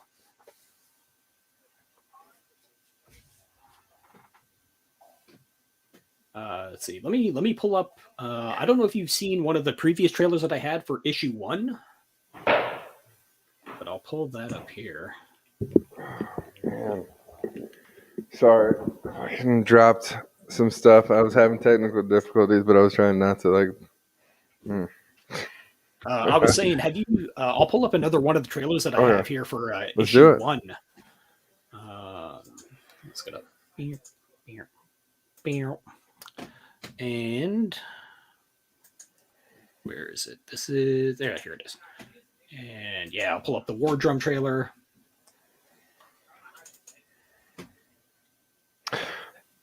Like Joe was saying, you have awesome trailers, and I also like your logo for your comic company. Oh, thanks, man. Sun was forged in the crucible of the cosmos, in a realm where might, magic, and high adventure reign supreme. Let me tell you the tale of a lone rider who is being hunted down. Her cargo is the key to her freedom and to her damnation. She blazes a trail across a foreign land in hopes that she will lose her pursuers in the crystal labyrinth known as the Dragon Mouth Pass. The ripple effect of this moment cascades into a chain of events that will echo throughout the lives of all in the realm, especially a teenage boy named Nito.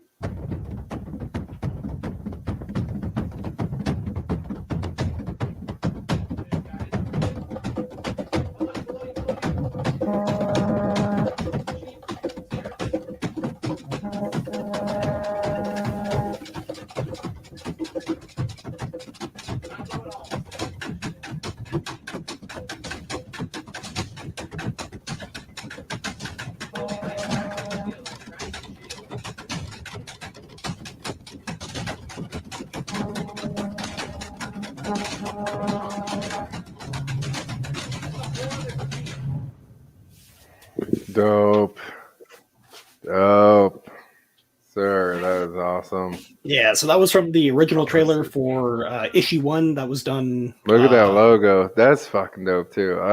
I love that.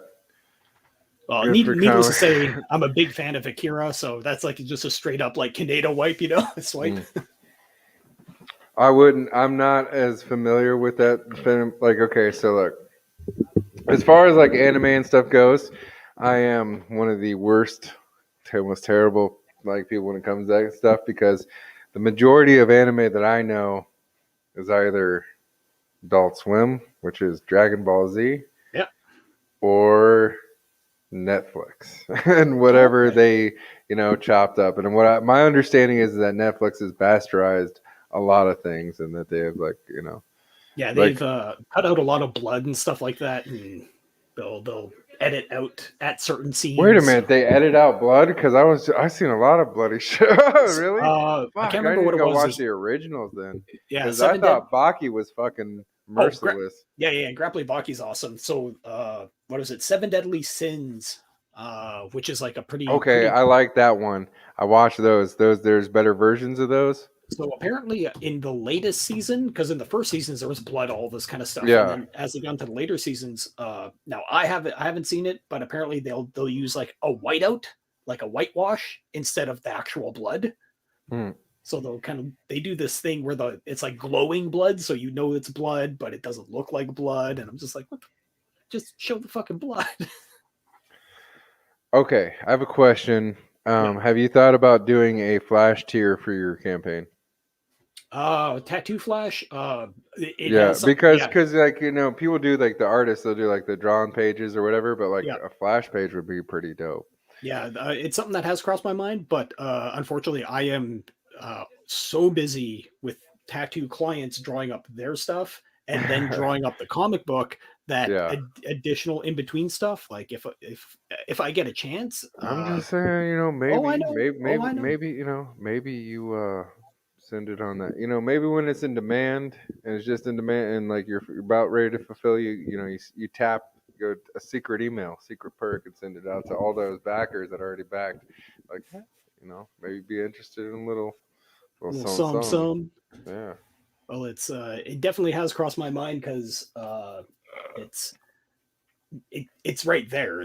But it's just a matter of the time thing. Mhm. That's really what it If you is. weren't, if you were in America instead of Canada, I would say you should do like a tattoo tier, like a I dude, $1,500 I thought about it, man, but yeah, unfortunately, because I'm here in I would Canada. like the thing is like I would have to fly, like it's not, I could probably drive there, that's not the problem, it's like getting through the fucking border, Border, the yeah, fucking border is the problem. man. I just had somebody get a hold of me, and they're like, "Yo, can I come in and get some Star Wars stuff from you?" I was like, "Yeah, yeah, no problem." He's like, "Yeah, I'm just out in New Jersey." I'm like, "You do know I'm in Vancouver, right? Like, that's not across the road. That's literally on the other side of the country." And he's like, "No, me and my girlfriend will come up and we'll make a trip of it." I was like, "You'll have to." You'll make a trip of it. Oh, I mean, go see the sights in Vancouver. Yeah. One of the plus sides though with Vancouver is you can literally fly in, and the subway or the subway system is called the SkyTrain. It'll take you right from the airport right into downtown. So Ooh, there we go. yeah, so it's super easy to navigate. Ah. Okay, so are you familiar with the Red Dra You're a skateboarder and you're in Vancouver. Are you familiar Yeah, with the Red Dragons? yeah. So do you know the skateboarder Ryan Smith? A little bit. Okay, so in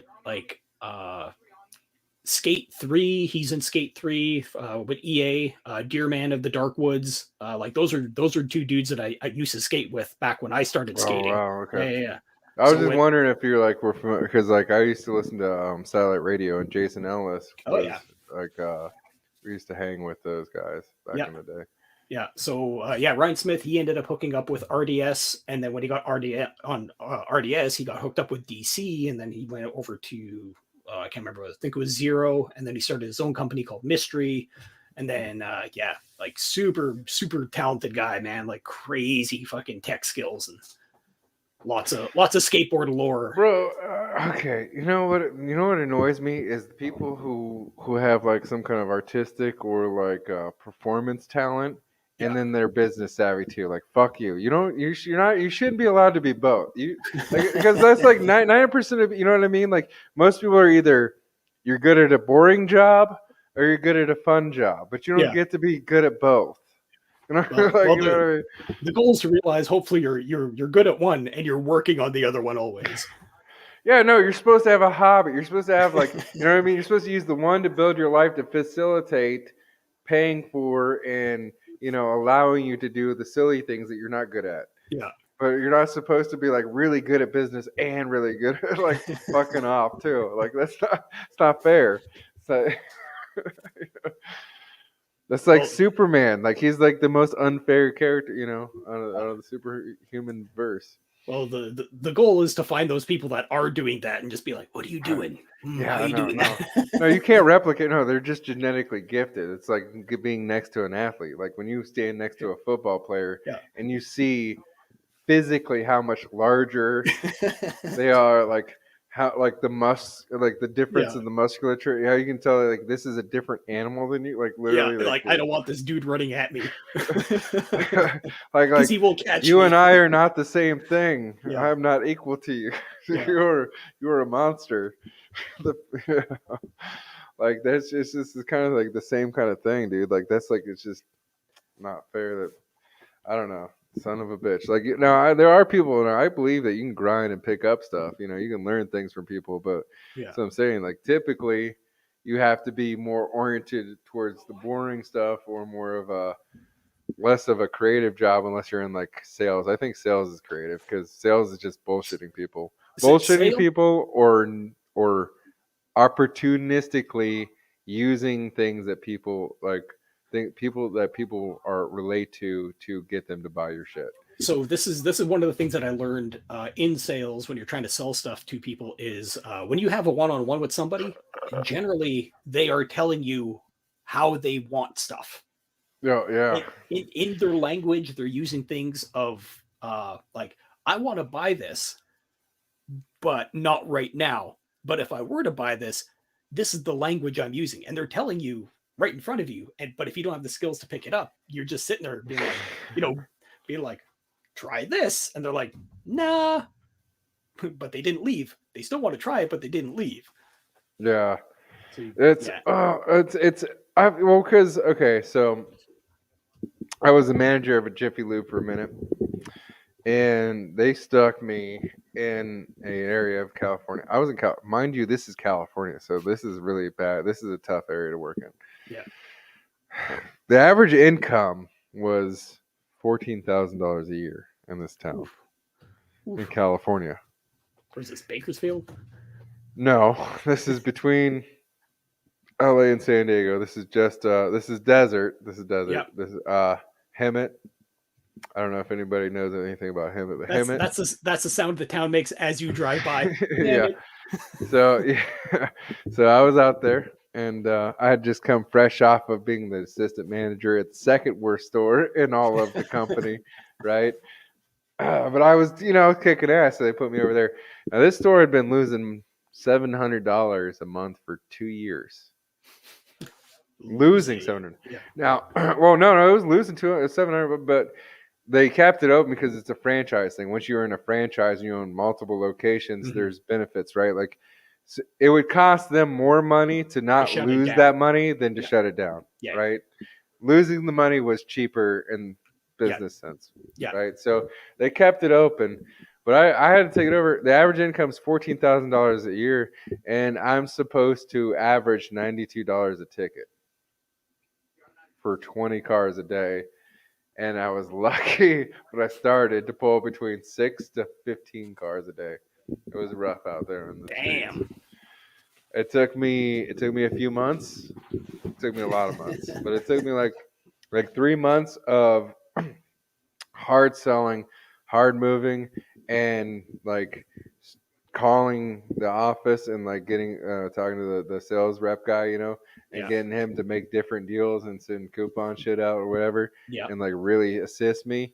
It Yeah. took a lot of work, but I got that place breaking even, Oh, that's awesome, man. right? And then I think like maybe a couple dollars of profit at a certain point, but like you gotta understand how much of a Herculean task it is to make that motherfucker break even. Yeah, like you're like when you can literally look down the street this way, and it's just traffic and it's nonstop. Well, look, and none you of it's have to stopping. have. Well, it's not just that. Like it's even if they do come through, it's the average income per year is $14,000. Yeah. I It's need to sell you $100 worth of shit, Yeah. right? Yeah. And my deal. Okay, so my ticket. This is the thing.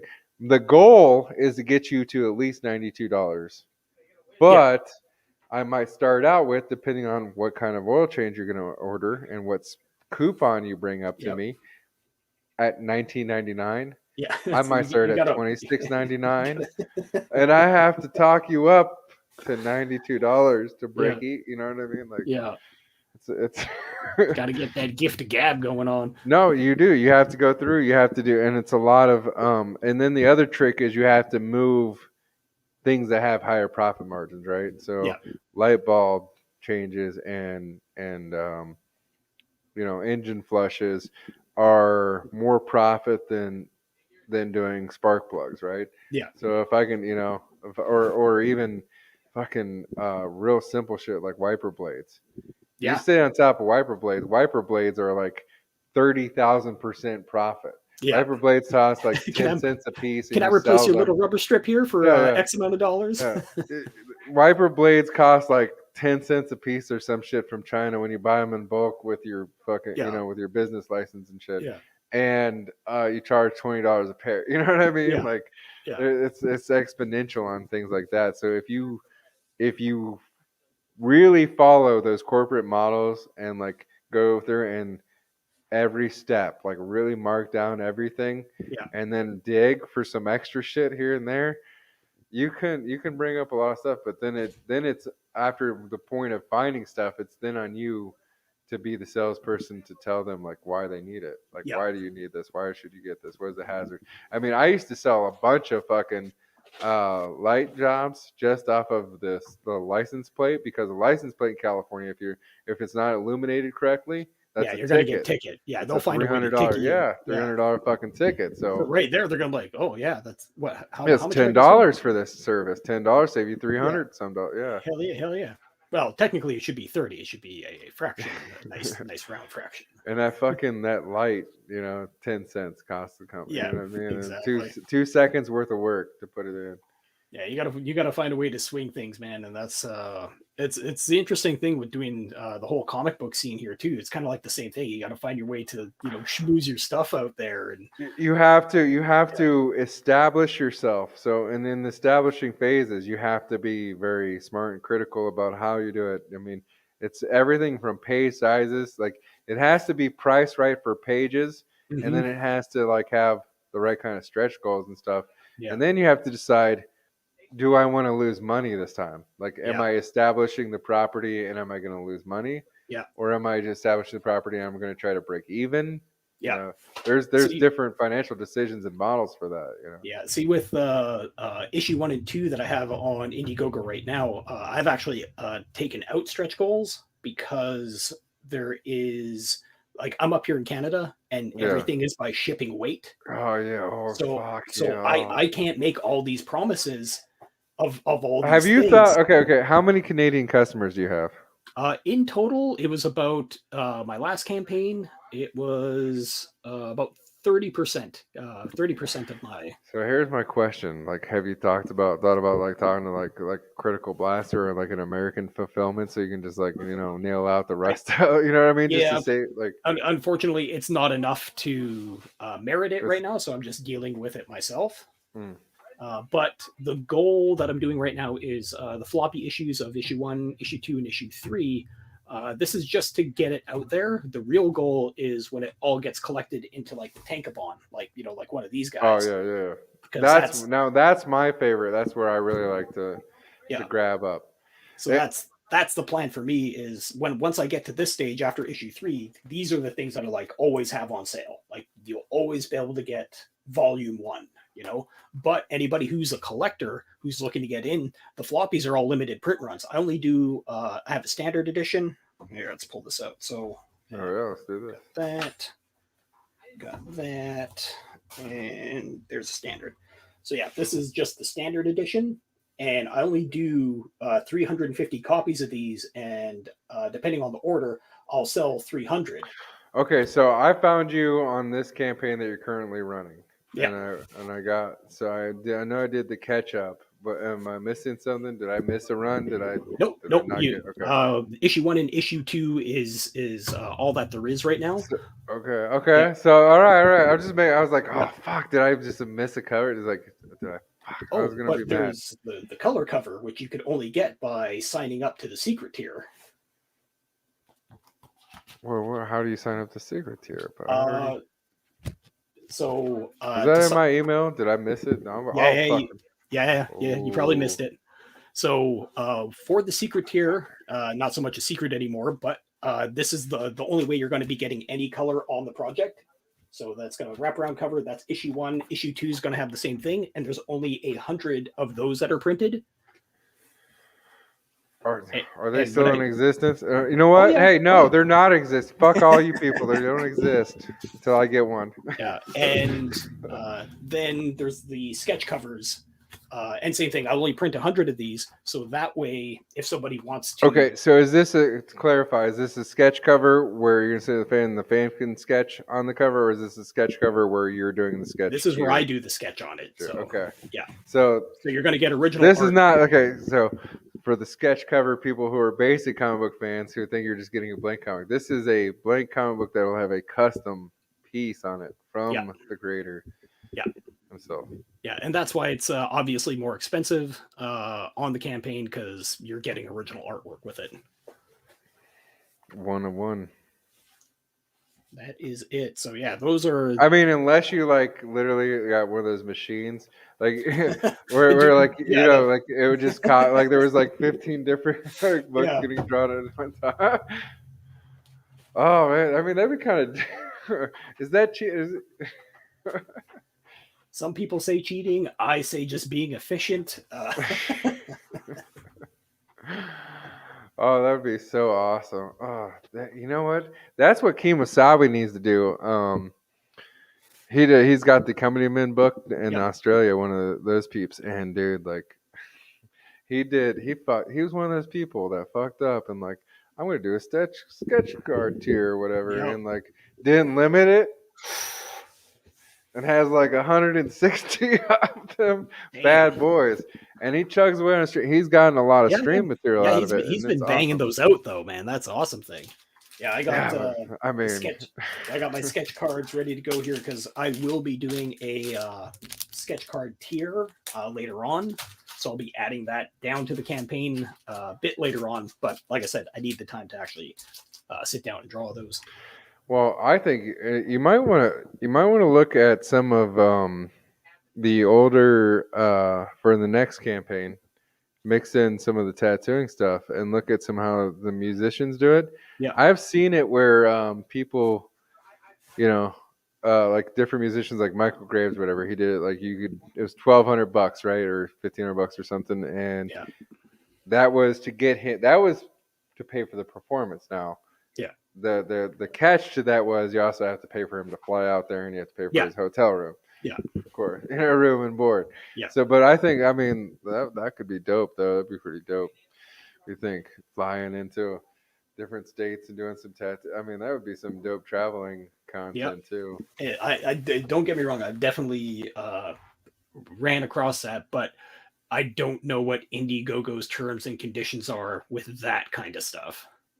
Hmm. Oh yeah. Yeah, because they just might be like, nope, fuck that. Oh man, what are your favorite tattoos that you've done? Let's see. One of my most favorite tattoos is a Silver Surfer that I did years and years ago. Not because of the tattoo, like the tattoo was dope. It was a Bart Sears Silver Surfer, so like nice, clean, open, like thick lines, like badass. But I ended up meeting one of my best friends through that tattoo because the guy that I tattooed, randomly picked up this dude, random guy on the side of the road hitchhiking, who so happened to be a friend of a friend.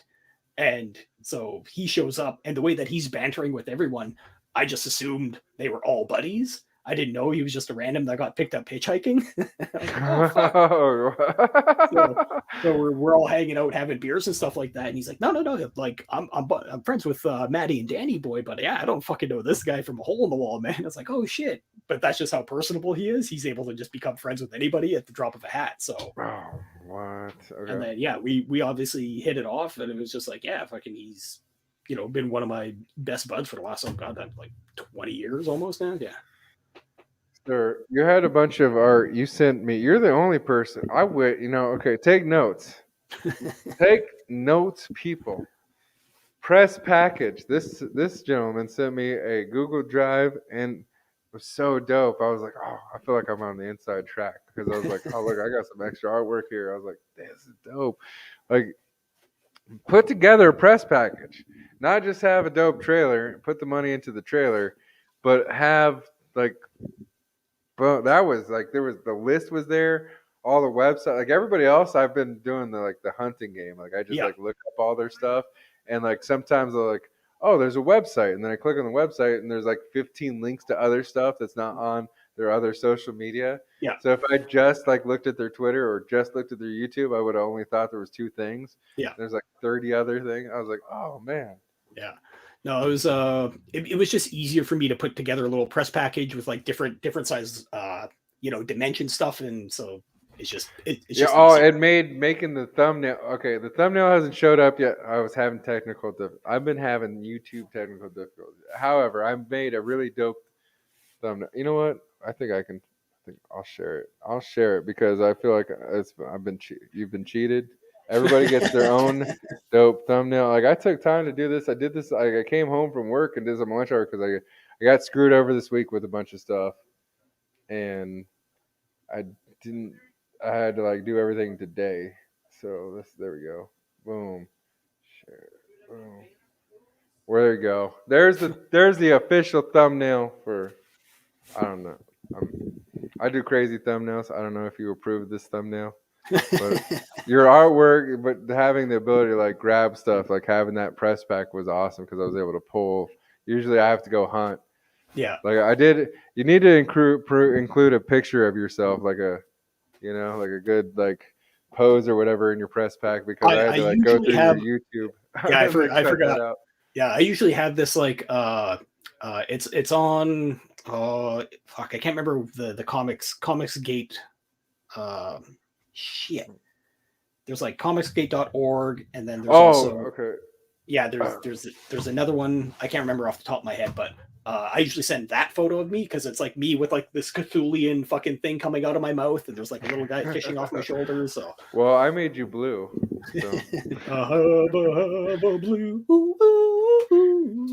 All right, so I need to make one more drink. I think that we can go through a little bit more because I don't know about you. I'm really comfortable with the conversation. Like to Oh yeah, continue man. for a little bit longer. Yeah. So Um, let me pull up a couple but more yeah, things. I was gonna say, would you like to pull up some more stuff? Because So I I do think have another trailer I could play. we look at the constant professional. So yeah, this is the main trailer that I used for the first campaign. Let me pull that up. Here we go. And There we go. Boom. pull that back. That back. All right. And yeah, this is a little bit longer. I think this is like just over 2 minutes. But yeah, go get your drink, and you'll have some stuff to watch on the way back.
Fucking dope. Every time, dude. Never fails. Never fails. You kill it. Your trailers are fucking.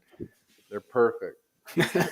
No, I'm so, like this is one of those things. Like when people are putting together their little toolboxes and stuff, and that's like one of the things that Joe Capitano wants to do is like put together like a toolbox and stuff, and like together guide, for everybody that's entering the scene to help, perpetuate all the comics and stuff. And there's the master class and trailers is right there. Like I mean, because literally, like that trailer smokes all your trailers smoke the hell out of, like, even like Art Tyber's trailers and stuff. He's doing black and white. He's doing $50,000 campaigns, $80,000 campaigns, and couldn't be bothered to put together a trailer that good. That's just, and that was what, like you said, that was like talking to people. That was like a good connection. That was just like doing a little looking around. Yep. Yeah, with the way that I'm viewing it too is this is also an opportunity that a lot of creators, if they're not paying attention, this is a chance for them to actually put their actual director eyes out there. Like how would I direct this if I'm actually, if the project transcends into animation or into a live action, how would I put it out there? So this is an opportunity for you to actually get some of those directing pants on and make your project how you see fit. And that way you now have your trailer, depending on how you do it, that's part of your IP as well. Yeah. So I've had this argument with some people because they're talking about, some people have the opinion that you almost like in America need to solely focus on making a property with the idea of getting past comics. That comics is a dying genre. It's around enough that you can do something with it now, but like in the future it may not be around. Whereas like other countries, they're still like comics in circulations in a newsstand kind of fashion. Mm-hmm. And I am of the opinion that you can bring everything back. You can bring anything back. Yeah. And that like I think that like people like Pete Samedi with Alternative Comics has proven that you can bring the floppy back. Yeah, you can bring the floppy back. But the thing with the floppy, and I'll agree with him on this, is the floppy has to work like a floppy worked back in the day. And he's proven that. Like he's making it, it's on newsprint. It feels like a fucking comic book. Like that's the thing I like about the alternative stuff is when you pick it up, just by picking it up, you have nostalgia factor. Like it feels the way that I remember it. If that makes sense. It packs, it carries, it does. Yeah, it smells, it turns, it looks, like everything that it does. That's. I think that it's not only a dead thing, but like this is my point to that. The reason why I believe that is because like look at cassette tapes. Yeah, cassette tapes are back. Yep. There, you can buy a Justin Bieber cassette tape. Yeah, that's a contemporary artist. Yep. With hundreds of millions of fans. Yep, and it becomes a thing now because like now you got to go out and search like, oh, I want to hear this. Like, what if there's like a hidden track? What if there's some kind of remix or something? Yeah. Yeah, it's super super funny because everything's secular. It all comes vinyl. Back around. Vinyl, like I was like, if all that stuff, if you're like, it's not in white. Like, look, I understand that like you can't go to Walmart and buy cassette tapes. However, cassette tapes are popular enough that they're carried all over online, and they are carried in specialty, but corporate stores. Yeah. If you can buy the shit at I don't know, like Urban Outfitters, or if you can buy it at Best Buy or something. Yeah. If you can go to a big commercial nationwide store and buy it in some kind of retro version, technology, then obviously it's popular. There's enough of demand for it. I mean, because like Best Buy doesn't even have a DVD section anymore. You know what I mean? Like there's not enough of a DVD demand for Best Buy, a electronic specialty store, to have DVDs. Yeah, and when you go there, it's literally 90% Marvel stuff. So, oh, you know what's sad is the death of the record store. Of like the massive, like the empire, like a massive building, like a fucking record store that had tons of music. Yeah, that's one thing the net definitely killed. Or like a Virgin Mega store, like, oh man, yeah, but you know what? The net doesn't have everything that those stores had. No, it doesn't. Nowhere near. And the thing is like again, it's all secular, and people are starting to understand this now, especially with COVID and all the stuff going on, because like everyone's locked in. But there's a sect of people that are like, I don't want to be locked in. I want to fucking go. I want to fucking I'll die or whatever, but don't lock me out. I'll take my chances with the coup. Yeah. Well, shit. I ended up getting sick at the end of September, and like all my October was a wash. So that's why I wasn't pushing the project or anything like that. I was literally laid up for the first like 10 days. did you get COVID or Not sure if it was COVID, but it definitely took me out. Like I slept for 3 days straight during those 3 days. Every single joint of my body felt like it was like on fire with arthritis.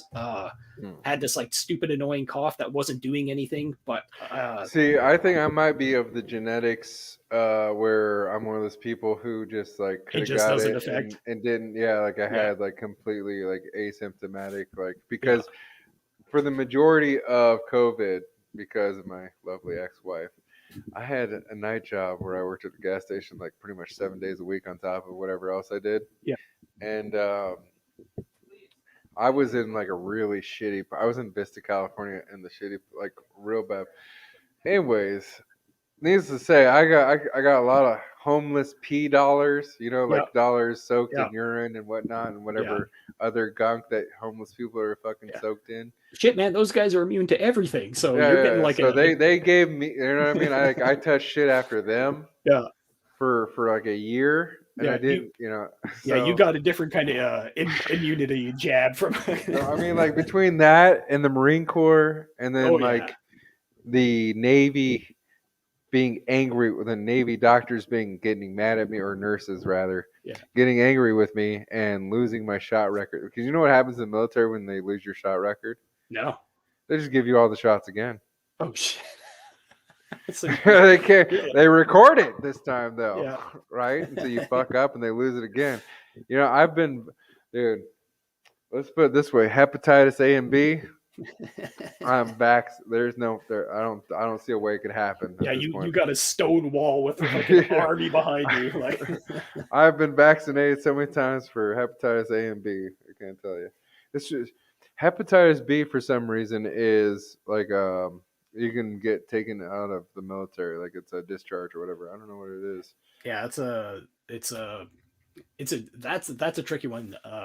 Because like same thing with tattooing, we got to get all the same shots for that stuff too, because we're dealing with bloodborne pathogens. So Yeah. they're literally like, here's the checklist, go down Well, this. this is the thing is you lose a bunch of people who have hepatitis B that are carriers, right? Like Yeah. they're fine, but like because they could fuck up other people, Yeah. they have to get rid of them or whatever. Yeah. But it's like there was one dude that was like 3/4 of the way through Marine Corps boot camp, dude. You don't understand how much torture that is. And I mean, like almost be the end. It wasn't like he wouldn't have earned it if he hadn't finished it. They just took him out. They just took. I was like, oh, that's rough. yeah, but I don't know what it's like in 2021, but I know in 2005 when I went to boot camp, A little more strict. we started with. Well, I'm just saying, like I don't even have a comparison. I'm just gonna say, I started out with 86 people in my platoon, and I graduated with like about 50 people in my platoon. Oh shit! Actually, that's pretty good, man. Well, I mean, it's a 30-some person cut. You know what I mean? Yeah. Like, and I was expecting you to say like, and there was 4 of us. there was sort of. No, the recruiters aren't that terrible. Yeah. Started with 80. There was 4 of us at the end, and I was 2 of them. Yeah, no, I'm not that badass of a Marine. If I was like, oh, I wish, dude. You know what killed me from like the weakness that I have that keeps me from being like a really badass military like personnel? Cold water? Not cold water, just fucking water. I just have fucking zero buoyancy. I just have like I just float like. You know, like no. Everybody like has a natural buoyancy, right? Like your body floats in water at a certain point. Yeah. Not everybody floats above water though. Yours is like 6 feet below. Mine is like 3 inches below the fucking surface of the water. I have one of those stupid bone densities or whatever. Yeah. You know what I mean? I have like dumb bone density. I'm super extra heavy, and it is like when I go swimming and like when I had to do the swim calls in the Marine Corps, like other people would go back to work and they'd be fine, dude. Yeah. When I got off of work, like I would have to suffer through because you're in the Marine Corps, you have to do whatever the fuck you're told to do whenever you're told to do it. Yeah. I would have to suffer through the rest of my work day. But like literally, like as soon as I would go into a coma as soon as I got home, it worked, like it works the muscles in my body so hard, like every inch of my fiber of my being is trying to survive when I'm in the water. Yeah, because I don't float. Yeah, you're just pulling in every direction, just like.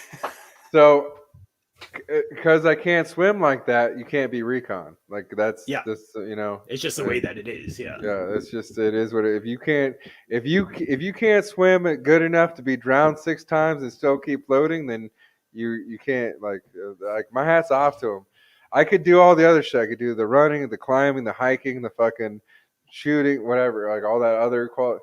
Yeah. Can't swim to save my fucking life. I had a friend who was also a combat engineer like I am. And when he got in the Marine Corps, like the Marine Corps puts you wherever they need you, right? Yeah. And so sometimes you get put into different units. So he got put into a instruction unit. They just needed a Marine or whatever, and it was a Scout swimmer course. And so when he was a Lance Corporal, they put him through Scout swimming, which is like dropping you off in the ocean Yeah. and fucking having to fin back and like fucking 6 mile out fucking swims and all kinds Yeah. of crazy shit or whatever. So I had this like master swimmer who like grew up in the Carolinas and lived in Florida and like was always on the water his entire life, like Yeah. swam all the time. So he was a fish and he was trained to be a fish. I had him work with me in swimming pools, like at gyms and stuff and different things. Still, never, dude, never. Like I could pass the qualifications that I needed to pass for my job in the Marine Corps, and that was about it. Above that, like I wasn't gonna swim any much better. Like it Yeah. just wasn't gonna happen, dude. Yeah, here is the line, and 3 inches below it, just like the water. Yeah, that's my line. Yeah. And like that's the thing is like I didn't even because of my job I didn't even have to be recon. If I could have swam as I was a combat engineer and like you have reinforcements to platoon sometimes. Yeah. My job is there's an element. I actually could have like stayed a combat engineer and did like 99.9% of the training, like all the scuba and all like the skydiving, and I could have done a bunch of stuff to go be on a recon team Yeah. without being like doing recon stuff, like the rest of the recon stuff, which is recon school and extra torture. But I mean, I could have got like I could, you know what I mean? I could have hung out with him. I could have went on all the missions with him if I could have swam. I just couldn't Yeah. swim to save my life. Like it just wasn't Damn. there. It's all right. I'm really good. I was blessed with another talent. God gave me another talent. That's finding bombs. Oh, I shit. found every single IED, or I lucked out and we found it in a way. We found it some way.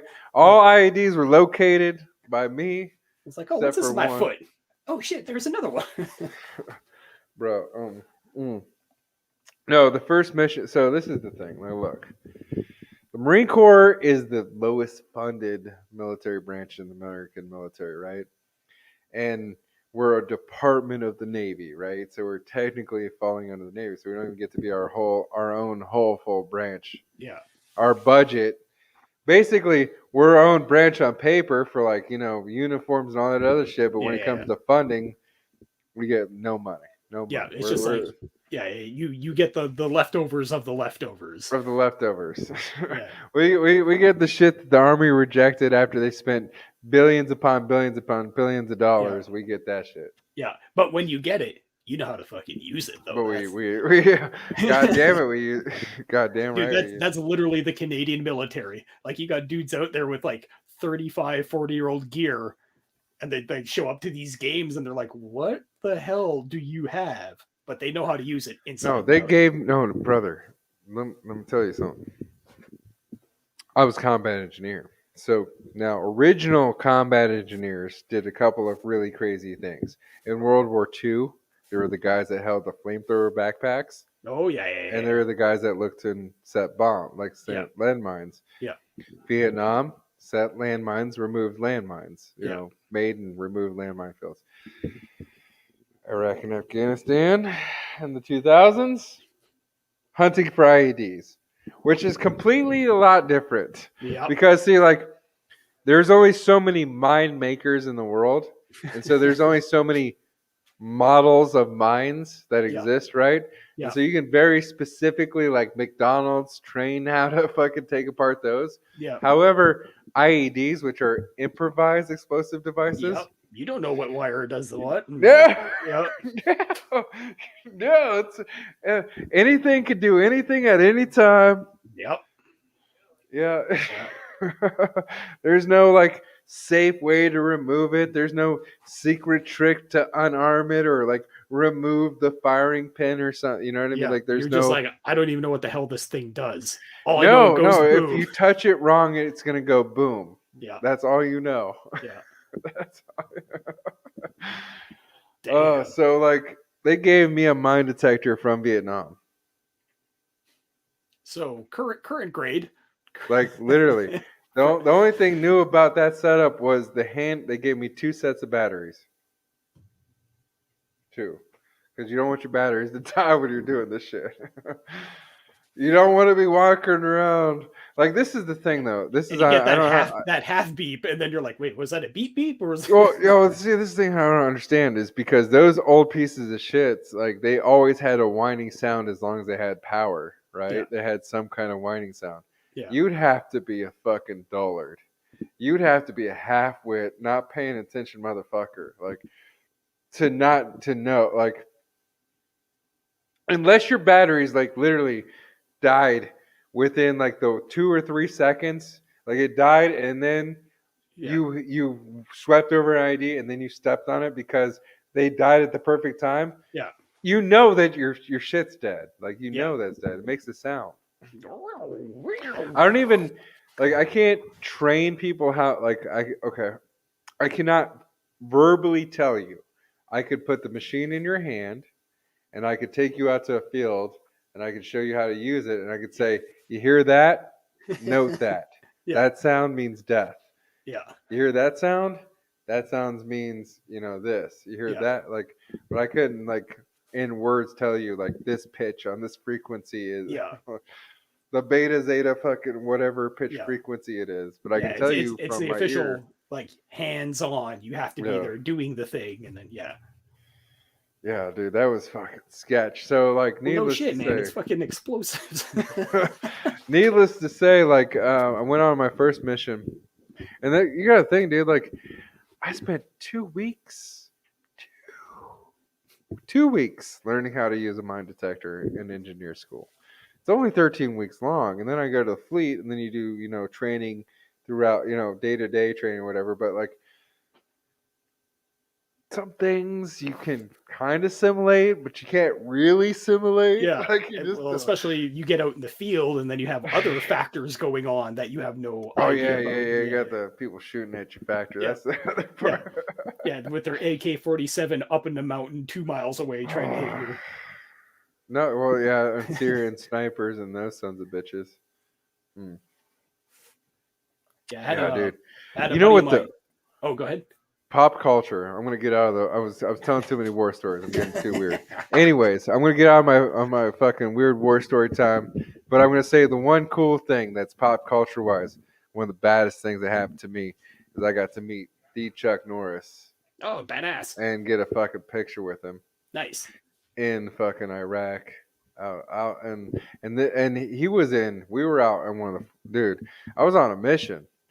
Like he wasn't in like one of the big safe bases, where there's like a big controlling majority of U.S. forces that have Yeah. safe perimeters and shit. Yeah.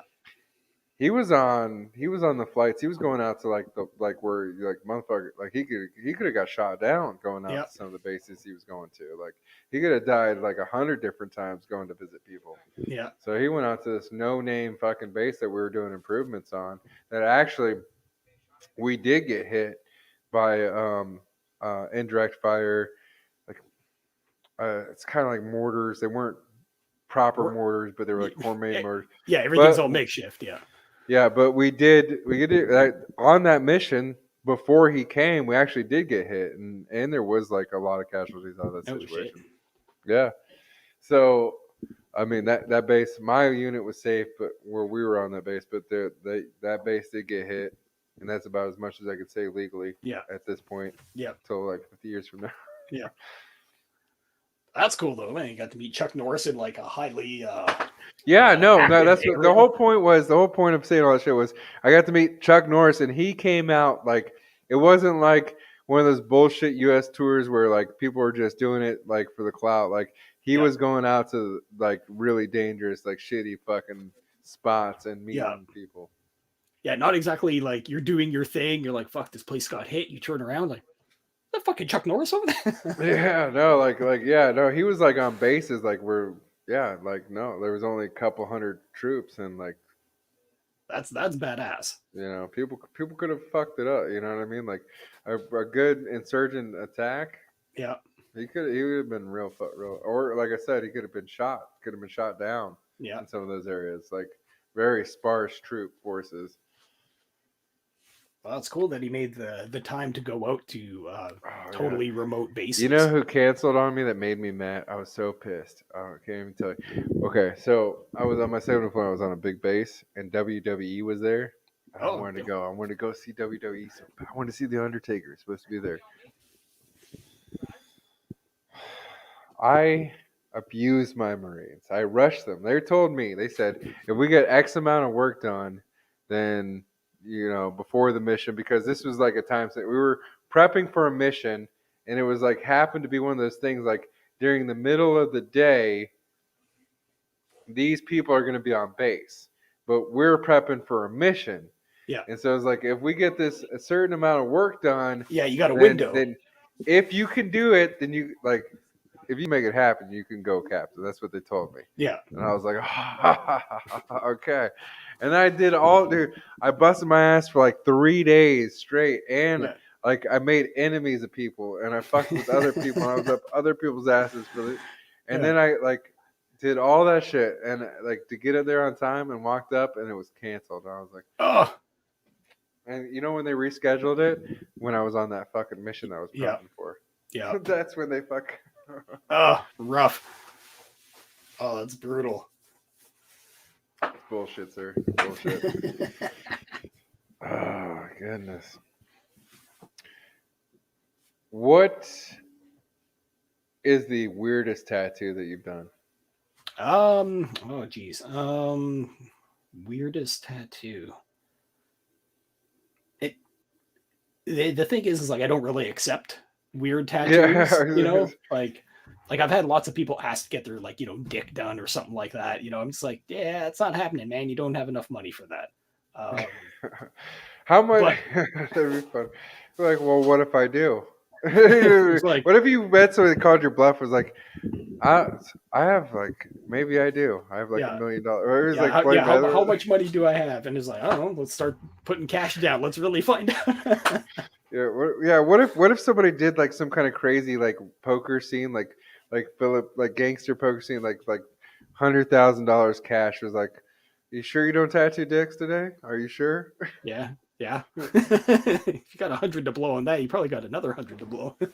He's like, well, now that we're talking, no, but maybe I can be convinced. Yeah. How about this? I'll set everything up and then keep putting more money down. And if it gets to a point, I'll give you some gloves and you can tattoo your own dick. I'll tell you how to do it. Yeah. Look, this is the best I can do. I'll give you dots. Have you ever you remember the what is it? The pictures where you follow the lines where it's like the connect the dots. The dots. Yeah. Look, this is what I can do for you. I'm not going to do the whole thing, but I'll put a series of dots. Now, if you follow the arrows, you should have something that resembles a skull. You'll get the consolation of the Big Dipper. How about that? Well, I mean, because then you could just go and then it's up to them to follow the arrows. Yeah. Yeah. As far as like weird, strange tattoos. Okay. So this is a good one. This is a traumatizing thing for a young tattoo artist to have to deal with. So just out of my apprenticeship, freshly out. So I don't know how to price things out quite right yet.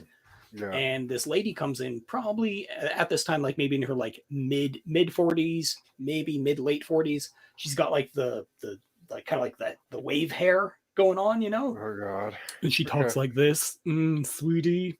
Oh no. Okay. So that's how she talks, and she comes in and she's like, yeah, I want to get a tattoo. And I'm like, yeah, okay, what are you looking for? She said, I want to get an ostrich feather, but like kind of like on my buttocks area.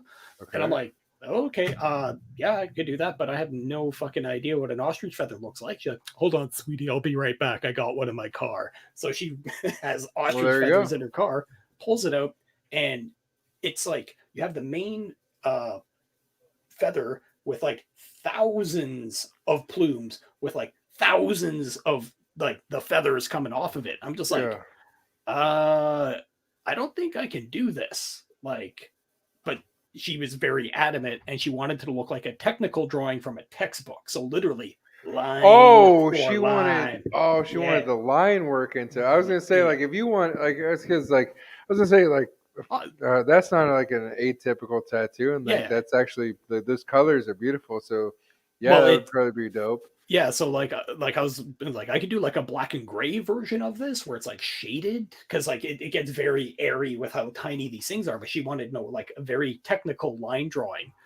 And so I'm just like, oh fuck, I don't know. I guess Well, I'll use see, this. okay, but that's the thing. If you did it, okay, you could do it. Like, if you do it, if you did it like technical line drawing color, right? That's gonna. You would have to. It would fade.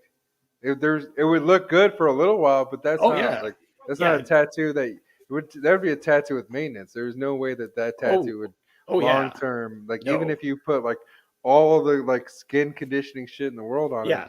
No, it's gonna turn into a blob down the road because like Yeah, I was so using that like super fine line needles and like so I misquote her. I give her like a way low end quote because I was like I don't fucking know how long this is gonna take.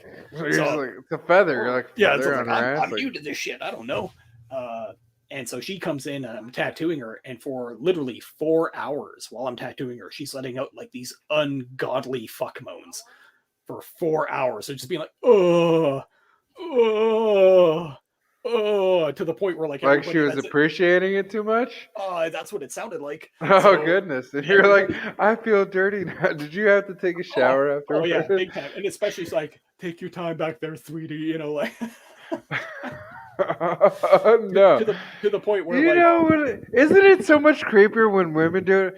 Like, it's very rare that a woman can be creepy, but when a woman manages to like cross cross the that threshold. apex, Yeah. when that crescendo happens, it is literally like the creepiest thing in the world. Like, Yeah. there's no other level of creep. So tattooing this, my boss like literally pokes his head in. He's like, "What the fuck's going on back here?" Because he like legit thought I was like banging her in the back or something like that. I was like, I'm like at arm's reach, the furthest possible I could be, and I'm like, oh my god. And you know, I'm only like fuck, I think like 18 at this point, so fresh to everything. And God damn, dude! I know. You know how many? Like, you do know. I know you oh know. yeah, I know you know the artist. So you already know like the stories that people are like, I was 16 and I was like doing all this stuff and I'd spent years and people treated me like an asshole and I thought I was gonna quit. And oh yeah. one time I did quit. Like, you literally are like, no, I was just you were the most inconsequential. You'd almost be the most if you didn't have I was like the one thing you do have is tattoos, and the craziest thing that I've seen in like modern era that has ever existed was when like I was watching one of those Ink Master, like one of the late seasons, Yeah. and there was one dude on there who had no tattoos, Yeah.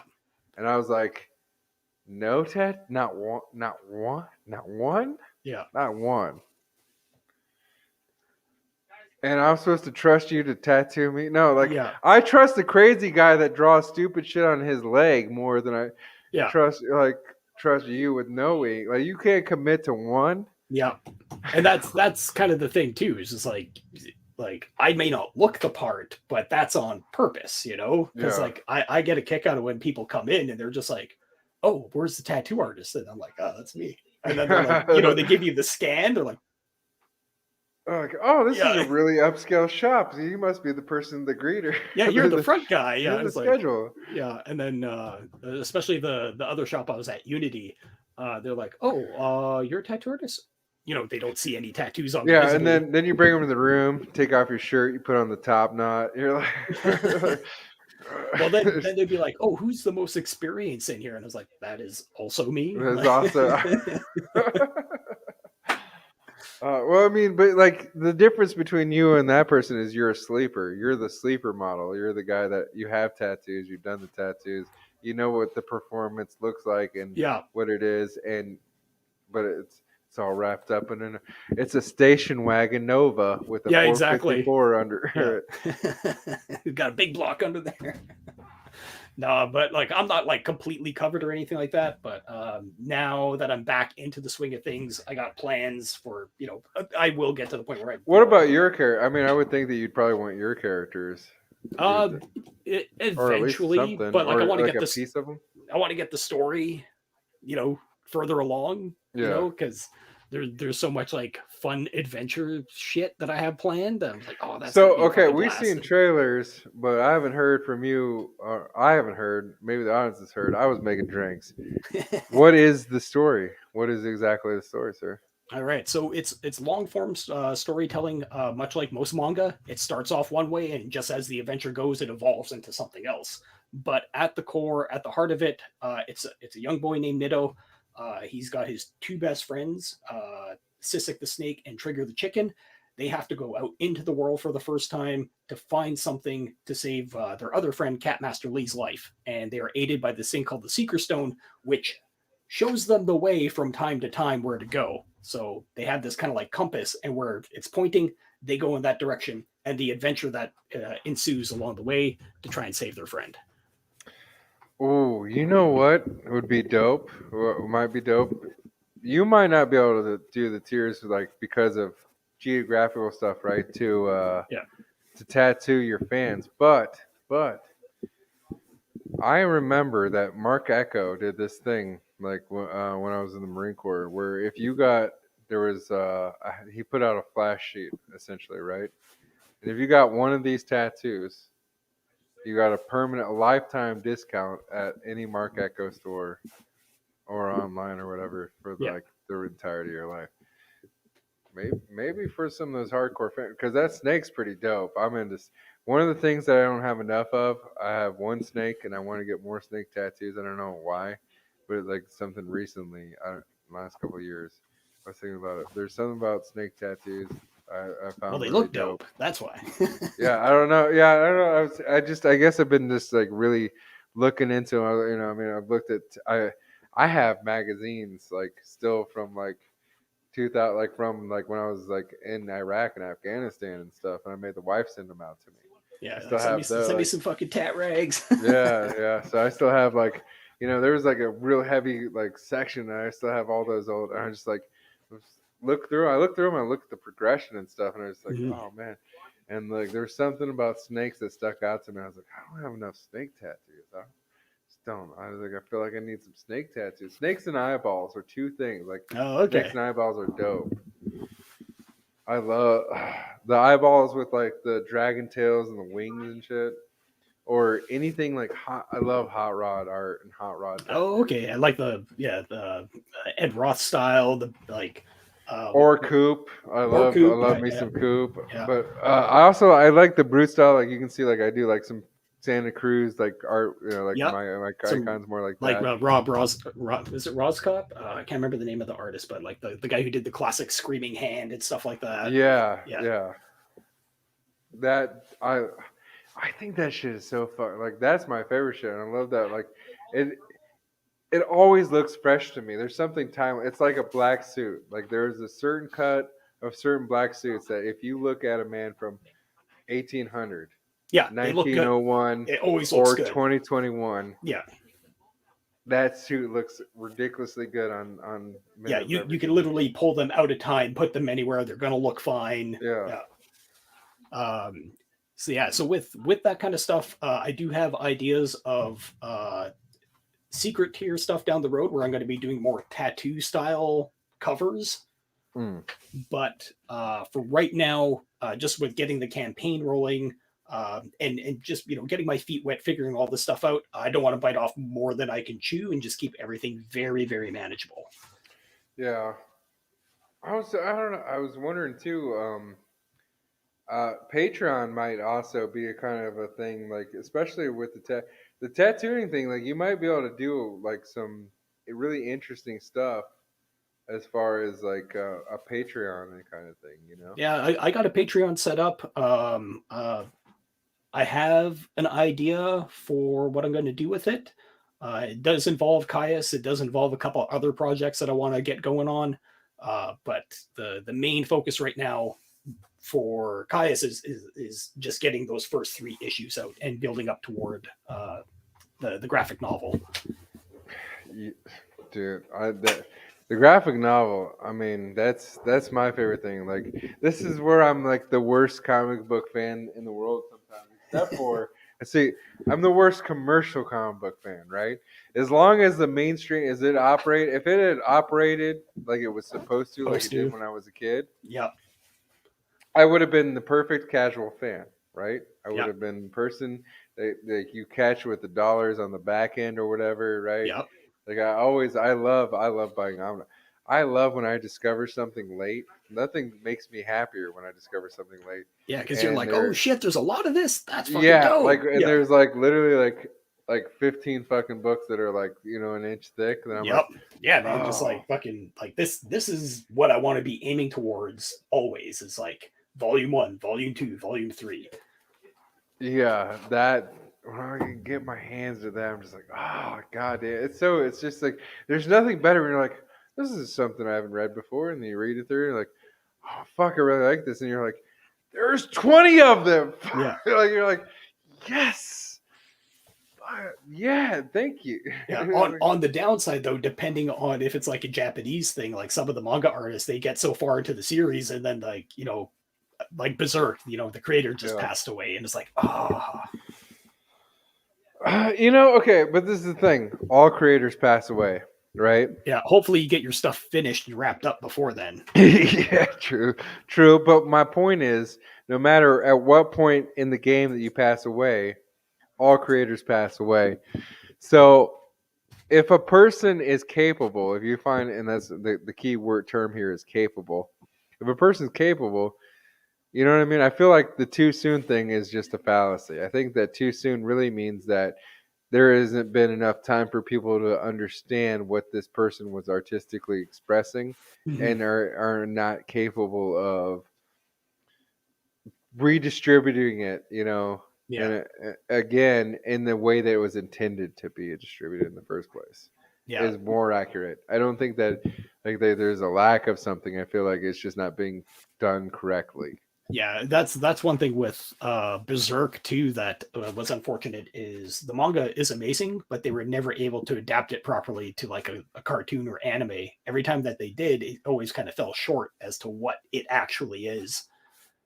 I threw something in the private chat there. That is a link to a free 16-page preview of issue 1. Oh, okay. So this was part of the press pack, and I will share it. Or I can definitely share this, but also, this link is available in the description, along with the Facebook, the Instagram, the Twitter. We don't like to pull our Facebooks or Instagrams because Yeah, you have you never to be know. logged in to It's a pain in preview the them ass. and whatever. But however, YouTube, website, we are all these things. Okay, let's share a screen.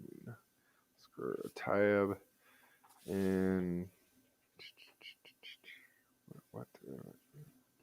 And then I got it pulled up here too if you want. All right, you know what? Let's do that because I just lost. I was like, I thought I was gonna be a smooth host, and then I just didn't. I'll help you out here. I'll help you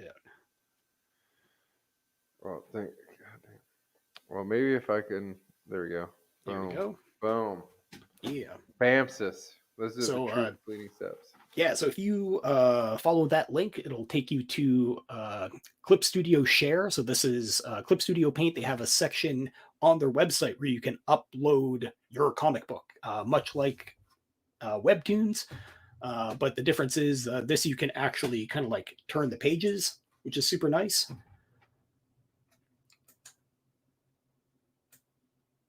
The comic book thing, dude. The thing I learned about the comic book thing that I knew about tattoos, but I didn't know about comic books is like how heavy the black and like the shit, like how it's more shapes and less like shading. Mm-hmm. Yeah, like here on this page, we got Lady Kudara using her abilities to try and capture the thief that's running away with something very important to a kingdom. And we have the scout elites, which are essentially like psychic bounty hunters endued with abilities trying to get her back, as well as the thing that she's stolen. So that's a pretty much what issue 1 is, and then when we get to issue 2, it's takes place 15 years after this, and then that's where we catch up with Nitto, Catmaster Lee, Sissik the Snake, and Trigger the Chicken. Yeah, do a couple campaigns, but you know, if you get this to a certain point, you know what would be really dope would be a contest where fans get the opportunity to get like a piece from you, but it would be at a tattoo convention for a contest. So like the contest would be like you win a free piece that gets entered into like this. Oh, I don't know. That's some like probably some tattoo nerd stuff. I feel like that would be dope. I'd just be like, I'd be like, I get to be in the contest, and this piece is like dope, and it's Well, we got to see how the rest of the world lines up here over the next couple of years. Because fine, rest of the world. Not you know what I think it is. Like this is the thing. I think for all people, whether you're a musician or an artist, it's exposure. It's talent and work, but after you put in the proper amount of work and you display or maximize your God-given talent, after that it's exposure, and what most people don't have is exposure, like in reality they're not seen. Yeah, it's about getting out there, getting in front of people, being comfortable being in front of people. That's one cool thing about this kind of stuff is like tattooing. Every walk of life is sitting in front of you. You got like crackhead that's there, and then you got a lawyer that's coming up, and then a doctor, and then a police guy, and then like there's people that you meet. Have you ever had to tell a female customer to go home and wash her ass because she smelled too bad? I didn't, but a body piercer that I knew literally did that. Like she came to that must be a stuck up dude. Body piercers in like the late 90s, early 2000s were like hot to try because they had so much work. Yep. Now, but like now, yeah. It's like, oh, you don't want to learn you don't want to put the work in to become a tattoo artist. So you just think you just get by like punching holes in people. Yeah. Well. And then the trend died. Yeah, there's a shift that happens, and a friend of mine actually, she was in Vancouver, but she just literally had to move to the other side of the country to go find work because at least she's like full on committed to the bit, So I'm just saying though, there's a certain point at which like what I mean, like you should just give piercing was hot when you could make $70 for doing a tongue, and people were doing tongues like 5 days. Oh yeah, man. When you could pierce a dick and it was like a couple $100, and it was like you were getting 2 or 3 offers for that a day. That's a different kind of thing, dude. There were days where like all the tattoo artists in the shop were like working their ass off, and we'd be like, all right, how much did you make? How much did you make? And then the piercer would come out and just be like, it's like, fuck you mother. Yeah, short-lived. Yeah. Short-lived, because then reality set in, and the committed people were literally only around for like 4 or 5 years, maybe. Yeah. There was like a 5-year boom period, probably about the same time tattoo. No, it was way longer than that. 10? Do you think it was a decade of piercing? So piercing of real booming, of like you really Okay, I'm not talking about like with decline, like real boom period, like the height of it. So the way that it used to work back in the day is whatever was on the East Coast and West Coast slowly got to the center of the country. Yeah. So you would have these wave effects of trends or things that were happening. And when the piercing thing happened, whatever was happening on the coast took a long time. And back in the day, it used to be 5 to 10 years for whatever it was to get to the center. So you would have these cycles like that. But then as soon as the internet came out, gone. Ruined it. Done. Yeah. Because it used to be like fashion. By the time, fashion got so far inland, it was no longer fashionable, Oh, yeah. Well, I mean, it's still kind of like that. I'm in Washington. I'm not even that far off the coast, and people aren't fashionable sometimes. Yeah, but we're the northwest here. The Pacific Northwest. That's no excuse. There's no excuse to not be sexy and not to dress as well as your style is. Got my gum boots. I got my raincoat, my sexy gum boots. I mean, I feel like there are ways to put together outfits that suit your lifestyle, whether You know no what? matter what kind I'll, of stuff. I'll, I'll say this, man. They don't make fashionable gum boots or rubber boots for men. But you go out there and they have every conceivable female fashion for every kind of rubber boots for ladies. And then what Well, do we no, get? We no. You get see, the problem is that you identify these things. Your brain is wrong. If you understood that everything is for everyone, then you could enjoy those the rubber boots as well, I because could. ladies. I could, but my accessories just don't match that. Well, because the patriarchy has taken over your mind and has Thank told you that God. you it has instructed you to only like like quote unquote male colors. Yeah, yeah. And also being a tattoo artist, I have the traditional black garb at all times. And you know that what do you think Ed Hardy thinks? Do you think do you think he's got to be a mix, dude? He's got to be a mix. His legacy was shit on halfway, right? Because it was blown up into a ridiculous like fucking So like that fashion brand, but at the same time, like you did culminate to the point where your shit became a fashion brand. so with Ed, his stuff, like you got to give Ed tons of credit because he was ahead of the curve on so much stuff, including the fashion Well, side of it. yeah, But the problem is that he got ripped off he so did. much by Christian Audigier. Like that, like a lot of people don't understand that when they see like oh, Ed Hardy bullshit. It's like, no, that dude is literally ripping off that guy's life work and making millions off of it. Millions. Like Really. classic scenario, man. Somebody ripping another artist off and making way more money off of it. Opportunity. Oh, I mean, it was the eye, but this is the thing. This is the problem. This is okay. So we need to teach artists how to identify good people who are business smart because artists are not business smart, but some of them, like one or two, like there, you know what I mean. There'll be Yeah, some crazy guy yeah. makes a studio. The majority of us are our heads are down doing what we do, and when we look up and somebody's just like, "Hey, I got money for you," we're like, "Oh, okay," you know.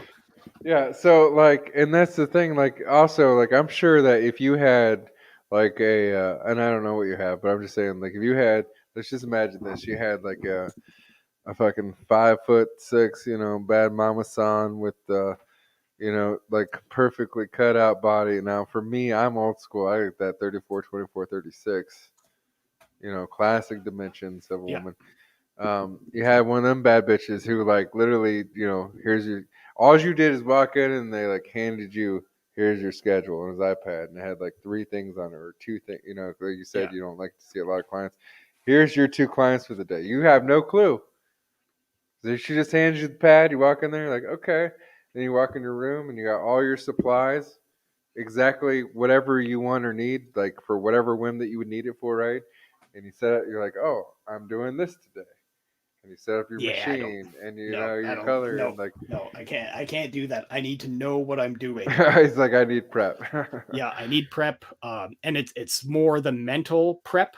Like that. That's the big thing. Is if I don't know what I have today, I'm just like it stresses me out. Like Oh, me, it freaks you out. it's just like panic mode the You whole don't feel time. like, is it because you don't feel like you planned it out well, or you don't like, I know I'm not going to do the best job I can. Well, I know. but yeah, well, you do know because as soon as Yeah. you say, I know I'm not going to do the best job, you automatically not going to do the best job. Like, Yeah, that's just because like how it works. it's off the cuff, you know. It is what it is, and it'll be a good job, but it's not my best job. So it's a bothersome job. It's a job Yeah, it's going to haunt you. yeah, exactly. Because I'll be sitting there thinking like, oh, that line could have been a little bit adjusted, or the weight of this, and I'm just like, what am I doing? You're I looking can't. through your. Yeah, It's the one. It's that picture in the Instagram. It's the secret shame inside of your tattoo book. It's the. yeah. Oh man, the amount of stuff that doesn't make it onto my Instagram now is funny because it's just like, yeah, that doesn't fit what I'm doing now. So it's like, yeah, I'll do your flowers, but it's not making it to my Instagram because it's not nerd shit. I know. Oh yeah. I mean, yeah. I mean, for your brand and stuff. Yeah. It is interesting that you do take other commercials. I was gonna say because I do know that like artists are artists, and like I had my last tattoo artist. Like every once in a while, he would take something like way off cut for him. Like somebody came in and like I want a rainbow trout, and he's like, All never right. done a rainbow trout in my life, but Yep. okay. Yep. You know what? That's just different enough from all the other shit that I've been doing or whatever it Yep. is. Like And it makes me interested. yeah, Yeah. like you Yeah. know. Fuck it, I never thought I'd do a rainbow trout. We're doing a rainbow trout today. Yeah. Yeah. It's weird because like certain subject material, like text, script, that kind of stuff, I have no desire for it whatsoever. Like absolutely zero. Like I got people that'd be like, "Yo, man, I want to, But that's easy money too, isn't that not like the easiest money that you could do? Like, come on, no, because like script, text and script. people want like stomach rockers and stuff like that, Oh yeah, yeah, and I'm like, yeah. yo, that's not my scene, man. I don't do Chicano style gangster shit, man. Like, and like go to the guy that does that. Like, you don't do punk rock. You don't do punk life across. Back in the day, I'd tattoo it, but now I'm just like, that's not my strength. I'm not leaning into something that I'm not good at. So The bastard. yeah. Oh, And yeah, it's just about being very, very, very selective as to what I know. very selective, but this is like okay. So here you go, audience. If you were thinking about getting a tattoo, and you're like, oh, but he's not into the kind of things that I'm into. No, you just have to pick the right day. That's Yep. it. Yep, that's it exactly. There is really just gotta maybe if the stars align and everything works out, and you come up with an interesting enough of a concept. Maybe he's been doing all the shit he loves to do for like 6 months solid. It's just been this magical ride, and all of a sudden he's bored, and you're like, I want the DeLorean, but I want like Tyrannosaurus Rex hanging out the side of it, and somebody, and I want like Marty to have a fucking super soaker or some shit. I'll do that any day of the week. I'm like, I'm down with it. I don't know. Yeah. But maybe if you want a Porsche Roadster and Uma Thurman in the passenger seat, you might pick it might be the right day for you. Yeah, but you're going to get a jacked up looking Uma Thurman because it's going to be very cartoony. Anime Uma Thurman. Yeah. Well, that was the one thing. That's like literally that was like the trout thing is a funny example, but no, like my tattoo artist did more neo-American traditional. I guess I would call it neo-American traditional, somewhere in the vein. Neo-trad, yeah. Yeah, you know what I mean? Somewhere in there, mostly. And then a lot of Asian stuff. And he's good at, and that was his mainstay. But he, like, every once in a while, like, somebody would come in with something like that, like a trout, and want a photorealistic, or he did a gorilla. He did a photorealistic gorilla, but that took him months. Yeah. That was an insane, because it was from the shoulder to elbow, photorealistic. And yeah, that was crazy. That tattoo was so badass. Oh, you know what else was sick? And it wasn't necessarily technically complicated. It just was sick because I hadn't seen a lot of these. Mm-hmm. This chick had a perfect like 34D set, like fucking melted in, right? Yeah. He did a complete floral chest piece, like, and it was just on. It wasn't like like a bra thing. Like it was just on the tip, like a whole like breast piece. Oh yeah. I was like, I want to meet her. Like, you know what I mean? Like that's a bad bit. Like that's a bad lady. Like, oh damn. Like that's hard as fuck. Like, geez. I usually don't like that much coverage on like sexual parts of a woman. but when it's dope and it looks good, it's just that was so like the way it was done, it was like, oh, you're the one, and like 200 women, like 2,000 women are gonna try to do what you did and fuck it all up. Yep. But You're the one. You were the one. Oh. Ah. Yeah, it can get super interesting too. Like there was this one girl, she came in and my ex was tattooing her, and she came in back to back both days and got like both armpits completely Oh. done, Fuck. and like didn't say a peep, like took it like a champ, and I was just like, God damn, savage. Like I was like, shit. Because like that spot Dude, sucks. no. I have like no because the tattoo right here Yeah. made this hurt. Yeah. So It imagine made get this scream. Like yeah, right here made this yeah. scream. Yeah, and she ended up getting, I can't remember what kind of flowers it was, but it was like, yeah, big, heavily saturated, the whole thing, right in the pits, date, like back to back. And yeah, same thing. It was just like, damn, that's a fucking bad bitch right there. Oh, dude, no, because no. Oh, can I tell you that's one of the places that like I'm being a pussy about. Like, I'm Oh, it trying to. sucks. I It want to sucks, do man. like the shoulder to the ass. Yeah. I want to do thighs and legs and stuff. And the only reason I want to do shoulder ass is because I want the full picture. Because you can do like a better like. Yeah, I you think that they literally get actually that much look. more room. Yeah. Yeah, I think they actually look better when they're done that way. Yeah. And I want to do the thigh, but like the thing that I'm dreading, just because I've had, because the tattoos go like to right to here, Oh yeah. is I know what it feels when you're tattooing right here. I know how bad it hurts. Right, fuck, it hurts Oh so yeah. bad right here. Yeah, it's never fun. It's so shitty. Man, there's times when I put stencils on people and I'm just like, oh, like I feel bad, and they're like, oh, what's going on? It's like, you'll find out. You'll find out. So so what I'm saving, one of the things is A, because it's gonna hurt. I know it's gonna hurt. But B is because also like I came from like a school like they told me like tattoo artists just didn't even shitty one even like you know what I mean, there was just like a certain set of rules, and like there was shit that people didn't tattoo back in the day. Yeah. But one of the things that I'm holding on to that would have been an earned thing back in the day is the throat tattoos. Yeah. And so there is a business goal, like a personal independent business goal that I'm trying Yeah. to hit. Yeah. And once you get And there, when I hit that, yeah. then I'm blasting my neck. Then it's Yeah. done.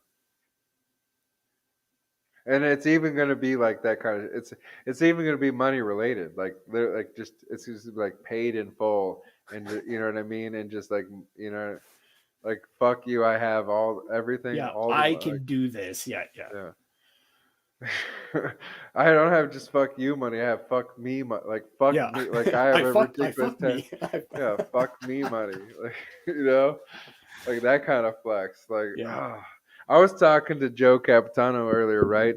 Yeah. And we're talking about manhood flexes, like or life flexes, right? Like, Yeah. and one of my personal things is like right now I got titanium bracelet with some diamonds in it. Oh, That's nice. my like that's a remnant, right? From Yeah. like I'm proud. The reason why I wear it every day is because it's one of the few things that survived out of pretty much going through divorce twice, right? Like Yeah. after sacrificing two complete households, after building two complete houses, and facing down, like being halfway through, basically expediting what would have been the entirety of my house, like Yeah. my mortgage, expediting that, being halfway through that.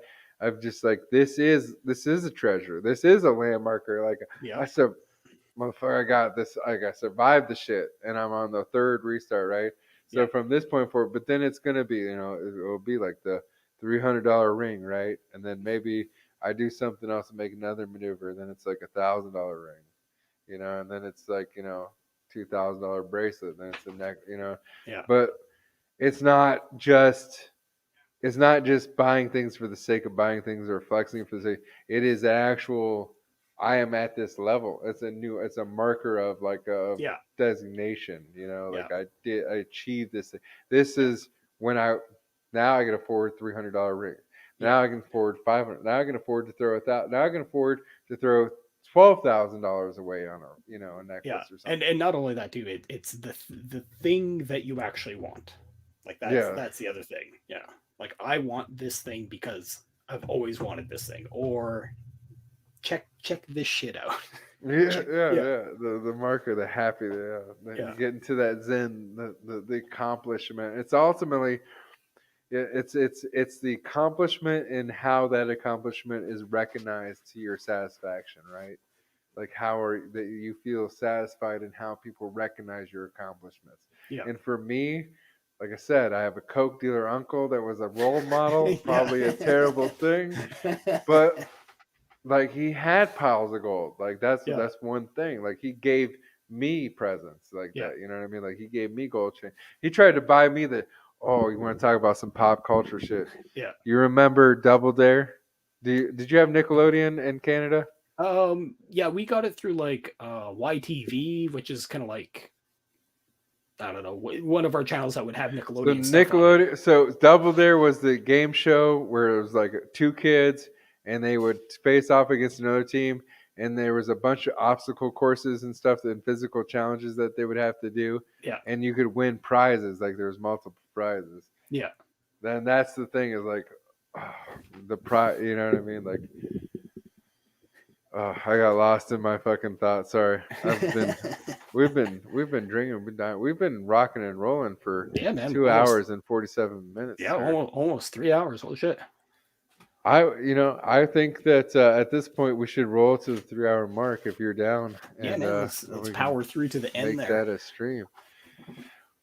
What is the worst tattoo that you've passed through the door? Like, is there a tattoo that Oh god. exists in the world that that you're like you would not take credit for? Oh yeah, dude. There's tons of them. There's so many of them. Have any of them gotten published and awarded?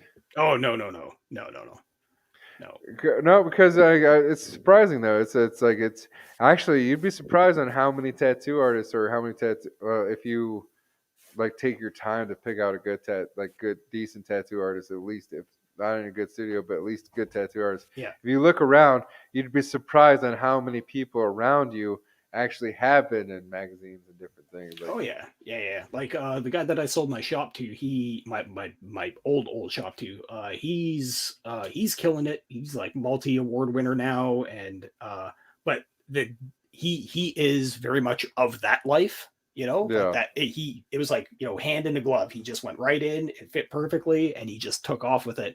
And he's been killing it with all of his black and gray stuff, like doing really really good. So yeah, and like, oh man, one of the guys that he's got working for him is just a beast, like killer stuff. Like Diego Shago, I think his name is on Instagram, and yeah, just bonkers stuff.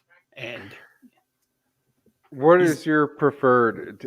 We haven't discussed this. Are you a grayscale? Are you a black and white? Are you a color artist? What is your? you know what? I've been doing it so long. That was one of the hardest things is to narrow down, quote unquote, what I specialize in or what I do.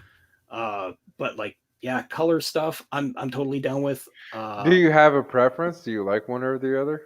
Do you like It, doing grayscale over it it color? it varies. It'll transfer from one to the other. A lot of it really has to do with the client. If they can sit for color work the way I need to do it, awesome. If they can't, please get black and gray.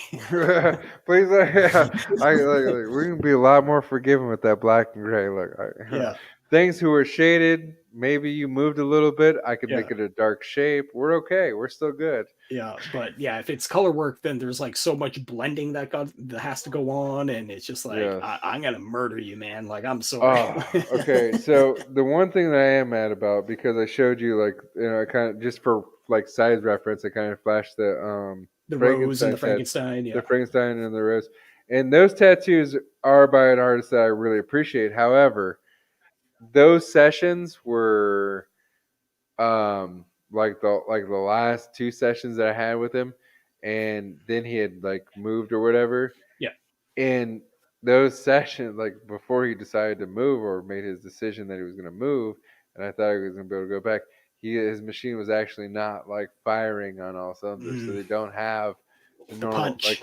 if I go up and I show you all the other tattoos that he did, like on all Yeah. the other places, Yeah. the saturation's not there, and it wasn't he didn't do like I can like it wasn't like sitting there like feeling like he did anything lazier or did Yeah. like he fit like literally like the machine wasn't tuned right, Yeah, man. and there's With touch up that needs to be, you know what I mean, like yeah. blending and stuff. Yeah. I also find too in those spots like right here, like this spot of the arm, Yeah. for whatever reason, just because of the small micro movements that it likes to do when it's healing. Uh, I've always found that spot doesn't heal up perfect unless you start using stuff like the second skin. And since I started using that stuff, man, it's been night and day. So let me tell you, this one right here that Oh, the nobody ditch, can yeah, yeah, see, yeah. but the ditch, but it Yeah. goes from here to here. Yeah, Right? that's oh my god, that spot sucks. So yeah, but let me tell you, 100% perfect except for one crack. Yeah. There was one crack that was completely Yeah. unavoidable, and it's not long. It's literally, Yep. it's like, Yep. it's a cunt. It's a tiny, Yep. tiny little crack that like you. I've had people go, but when people were doing, you know what I mean, like either Yeah. doing a new tattoo or going back, and I've had some recolor work Yep. done here and there. Yep. Have gone back and touched it. Every time it scabs and Yep. fucks up. Like that one spot refuses to heal correctly. Yep. No, I've had clients like that too. Just for whatever reason, how the body healed, just wherever they get that like little bit of scar tissue or buildup or whatever it is, it just does not want to heal or go. Have you had anybody fuck up a tattoo that you did a beautiful, you were like super proud of? Like you took like maybe you're like, okay, you did a great job. You, for whatever reason, you didn't take a picture of it before they left, and then because of how they took care of it during the healing process, they wrecked it. Oh fuck! All the time, man. Really? Yeah. Oh man, I've very rarely had an issue with a tattoo like where like that somebody didn't grind on me. Yeah. If you grind on me, then yeah, I've had some like scabbing issues because my shit will keloid at a certain point. Yeah. So I had this one guy, piercer at another shop. I tattooed the back of his neck, and it was healing perfectly. Like it was like 3 days in, no scab, no nothing. I'm like, oh, this is gonna fucking heal perfectly. I see him 2 days later, and it's just fucking pizza. It's just pizza. Oh no! And I'm like, what? Did he not moisturize? So I was like, what the hell did you do, man? Like, this was healing perfectly. And he's like, I don't know.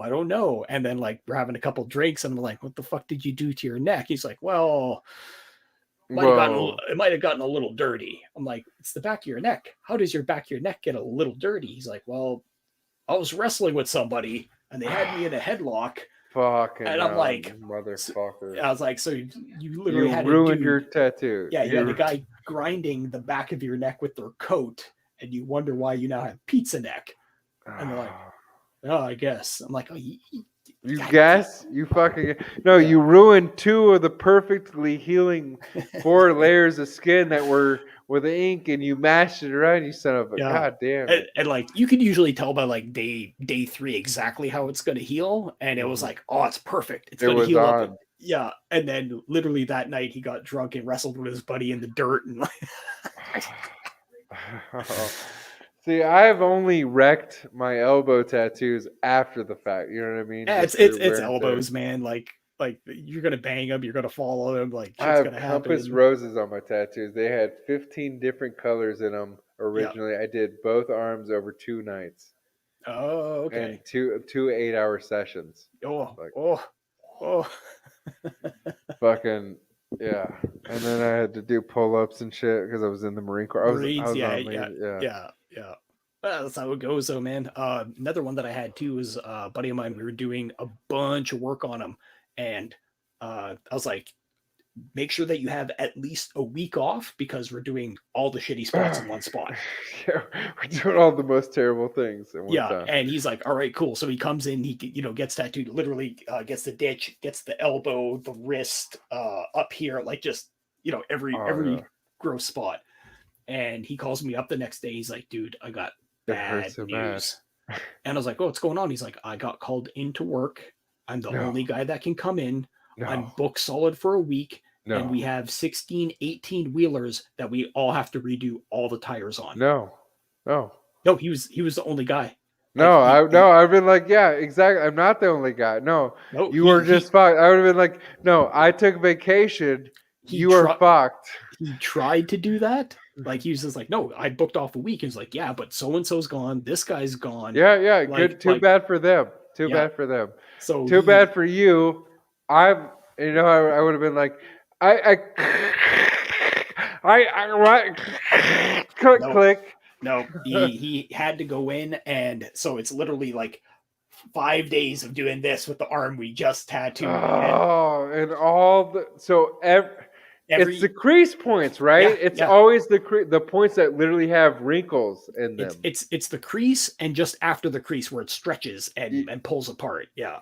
The skin portion where they're physically you can see the point where your skin folds. Yeah, Those points and are the ones that same thing. It just turned into like the gnarliest pizza, and I was just like, "Well, we'd be doing touch-ups on that, but not anytime soon, man." Oh God. Yeah, so that was an unfortunate one because like we had it planned out. He had time, and then his boss just literally screwed him over. Can I tell you that I have a bunch of work on me that my life scenario with both like my family and people who I care about has changed drastically. Like namely that rose. Yeah. And different things. That I now have a sleeve pretty much that I'm not sure what to do with because because most of it's old enough that it needs to be reworked and then 3/4 of it has been reworked or it's new or it needs to be reworked because it's new but like I said the machine wasn't hitting. So between the new and neat wasn't hitting and old it all needs to be reworked but like I was just sitting there like I don't even know if I want to even. Now I'm like, do I just want to cover it all, and not black it out? But you know what I mean. But like, do I just want to like run something else over the shit? Yeah. No, I've had clients like that too, where they're just like, they have nearly a full sleeve, and they're just like, I want something else. And it's not even that. It's just like it just doesn't mean anything. It does. Like all my tattoos all have meaning in a certain sense, even if it was a drunken night tattoo, it has. Oh yeah, well that's the drunken night tattoo. It's tied to someone very specific, very important. You know what I mean? Like it's a very specific, important memory. So there's like literally no matter how badly done they are, there's no bad tattoos. But now I just am this period of life happened and I didn't expect it to. Yeah. And now I'm kind of like. I don't know, like you know what I mean. Like I kind of want to cut my arm off and just kind of leave it there. Well, it is what it is, and you'll figure out what to do with it either down the road. I've thought about. I was like, do I tattoo over it? Is it an artifact? You know what I mean? Do I make it as shiny as possible? Right, like get it all shined up together, and is it an artifact of a time that existed? And what I mean? no matter what, it's going to be an artifact of that time. Even if you do get it reworked or read over, it's still that time. Yeah, well, I mean, the other thing is I have a lot of color in my tattoos where I could break it up and I could just tattoo over all of it. You know what I mean? I could have quite a bit. Like I could just do a dragon. I probably could just take a dragon. I could probably cover my entire fucking arm up with a dragon. Dragon, ravens are dope for cover-ups. Oh yeah, right. Of course, yeah. A dragon, or I probably could take a dragon or a snake. Or it'd be cool if I didn't have one cool tattoo that I like, and I normally don't like all black tattoos, but the one cool thing that is a fake tattoo is that one that George Clooney had from Dusk Till Dawn. Oh, dude, you have no idea how many of those I have done in my career. You did that? Yeah. Oh, you had to suffer through it, didn't you? You had to reproduce that tattoo. What you just said, literally from 1997 up until about 2010, people would come in as like 2010. Hell yeah, man! Oh wow! People still were rocking that. They'd be like, that George Clooney tattoo, and it's be like, yep, the flame one, the black flame. Yeah, and it's just like. Yeah, but how much of a win is it for the guy who designed that? The guy, you know what I mean? Because there had to be a tattoo artist that fucking came up with whatever they airbrushed on him. Yeah, and admittedly, at that time, fucking dope. It was fucking. It dope. was no, it was. Yeah. Oh, it was so sick. And especially the way they revealed it too. Like it was just like he took his jacket off and they had this big bomb ass tattoo. Yeah, you saw that just the neck and the it was so serious. Yeah, It see, was. and it's not that the tattoo was cool. It was George Clooney was cool with the big bad tattoo. Yeah. You know? It was, yeah, yeah. Well, what that's the thing though is like you can get a like I said, you can get a Mickey Mouse tattoo, and a Mickey Mouse tattoo looks really lame on some things, and a Mickey Mouse tattoo might look really sexy on a chick. Yeah. It's the same thing though. You could take Winnie the Pooh, and it might look really lame on a woman, but there might be some rapper that has like a Winnie the Pooh on his arm or something like that. Actually looks That it dope. works. Yeah. Yeah. Yeah. It's all over the map, man. Like, Setting. yeah, it's definitely to the point where with me doing my thing, it's a lot of conversation back and forth between clients. Like, fuck. Perfect example. Today, I spent all day messages. I didn't even get a chance to draw because I'm just talking with people. Mm-hmm. And I'm just like, I got stacks of drawings I got to get to. I got a comic book I'm trying to get to here. And I'm just like, dudes, you got to let me go. Like I have stuff that I need to get done. Oh, you cut out there? Hello? Hello? Oh, okay, you're back. Yeah. All right. So how different was it for you to you?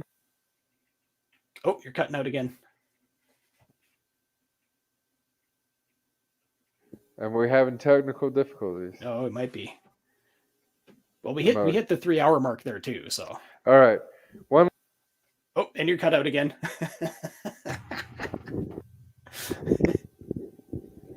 Am I good? You're good. There we go. Final question. Yeah. I was gonna ask you about sequential art, but it just yeah. dawned on me that you said I left tattooing to become an animator, so obviously that wasn't an issue. I was gonna say like how different was that? So I guess for your animating career, how different was it to go from stagnant art like a tattoo, even if it had dynamic features, to going to sequential art? So when I made the transition into doing storyboards for animation, the hardest thing was learning how to draw fast. Really? Yeah, because with tattooing, everything's meticulous. Everything has to be just right. Like your tangents can't be touching. Yeah. Storyboarding is literally just scribbling shit as long as it looks like the characters and moving on. And that was like the biggest hurdle for me to get over mentally because I'm so used to making stuff look good. They were just like, "What are you doing? Like, stop that! It's like, too much. Yeah. You're doing too much." Yeah. Oh, that's so crazy. Yeah, but that's the reason I got hired is because my boards look good. Because your boards were so soft. Yeah. So it's catch-22. Catch-22, and so I got hired because my boards look good. But then when it came down to it, they're just like, "Yeah, you can't do that. Like, faster, move faster." Yeah. And that was probably the toughest thing. The storytelling, I learned a lot. I worked with a bunch of really awesome people, seasoned veterans. This one girl that I worked with, she was on My Little Pony for 3 years, and her stuff was like dialed. She knew framing, she knew her like transitions. Like watching her storyboards was literally like watching the cartoon previs. Did she die on the inside a little bit when like the brony thing came about? No, she's just working a job, man. So like you just said My Little Pony. I was just sitting there thinking like, oh my god, if it was any time in like the right now when the bronies came about, I would have like wanted to like suck a shotgun. Like I just like really like 2021. Yeah. But she was awesome. Another guy that I worked with, two guys actually, been in the industry for almost 40 years. So I tried to like glean as much off of them as possible. Oh, hell yeah. Yeah. So they were like tons of information from them, and so fast. One of the guys that I worked with, we were actually doing comic books for the animation company because they were doing some project and was like a year behind. And we pumped out, what is it? I think it was 8 books in 4.5 months, 5 months. Oh, Each wow. one was 48 pages. One was 48 pages. Yeah. So there was a team of 4 of us, and it was just this cyclone. Like, just yeah, I'm sure. What like, yeah, just.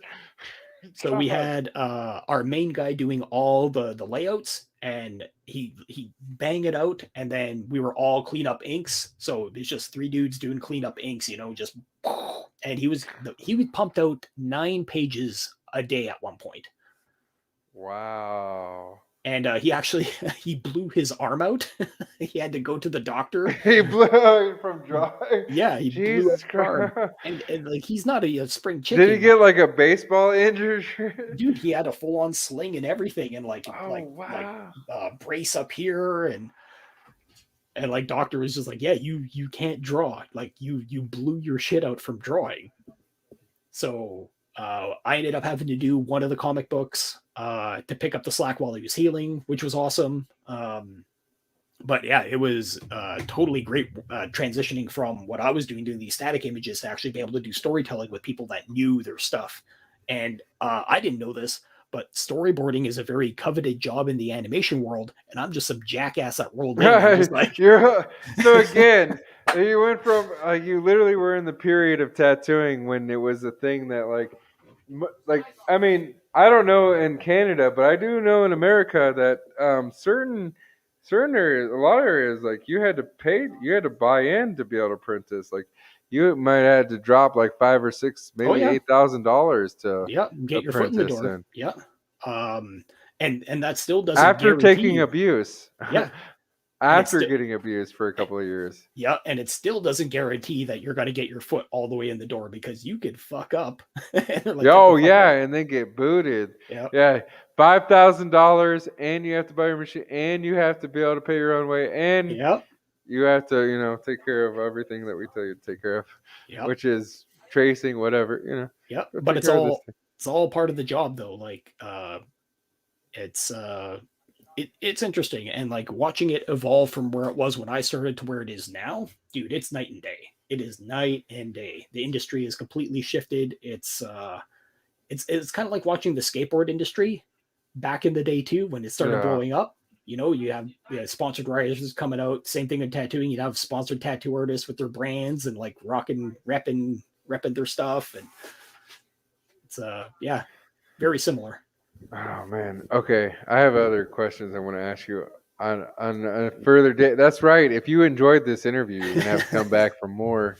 Hopefully, I've had a great time. Hopefully, Ryan Cardinal's had a great time. Yeah, man. Hopefully, we can come back and do this again, and maybe we can add some other people. Maybe we can make this, multi. We'll see what happens. You never know. Maybe once the main channel is back up and running, we'll be on there. Well, definitely. That's for sure. I can tell you this, all my guests, that as long as they agree, they may watch their episodes, they may decide to disavow me. They may, not want to see, you might watch this interview. You might be like, I sobered up. I realized that it was a mistake. You might send me a letter to remove this, but if not, you will see us on the main channel. Main channel can make it happen. But on that note, I think that we can play this trailer one more time. Oh, let me pull the trailer up from my end. It plays so much better off of the actual file. Fine, I'll stop sharing and you can share. All right.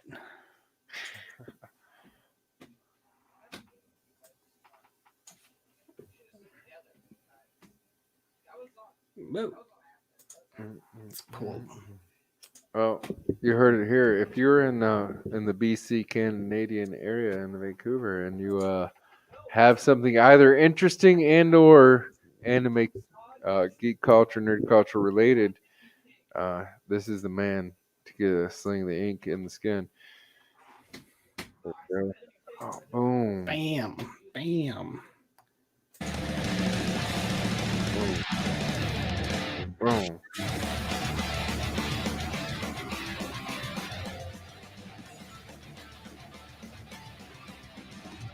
Snake's so dope.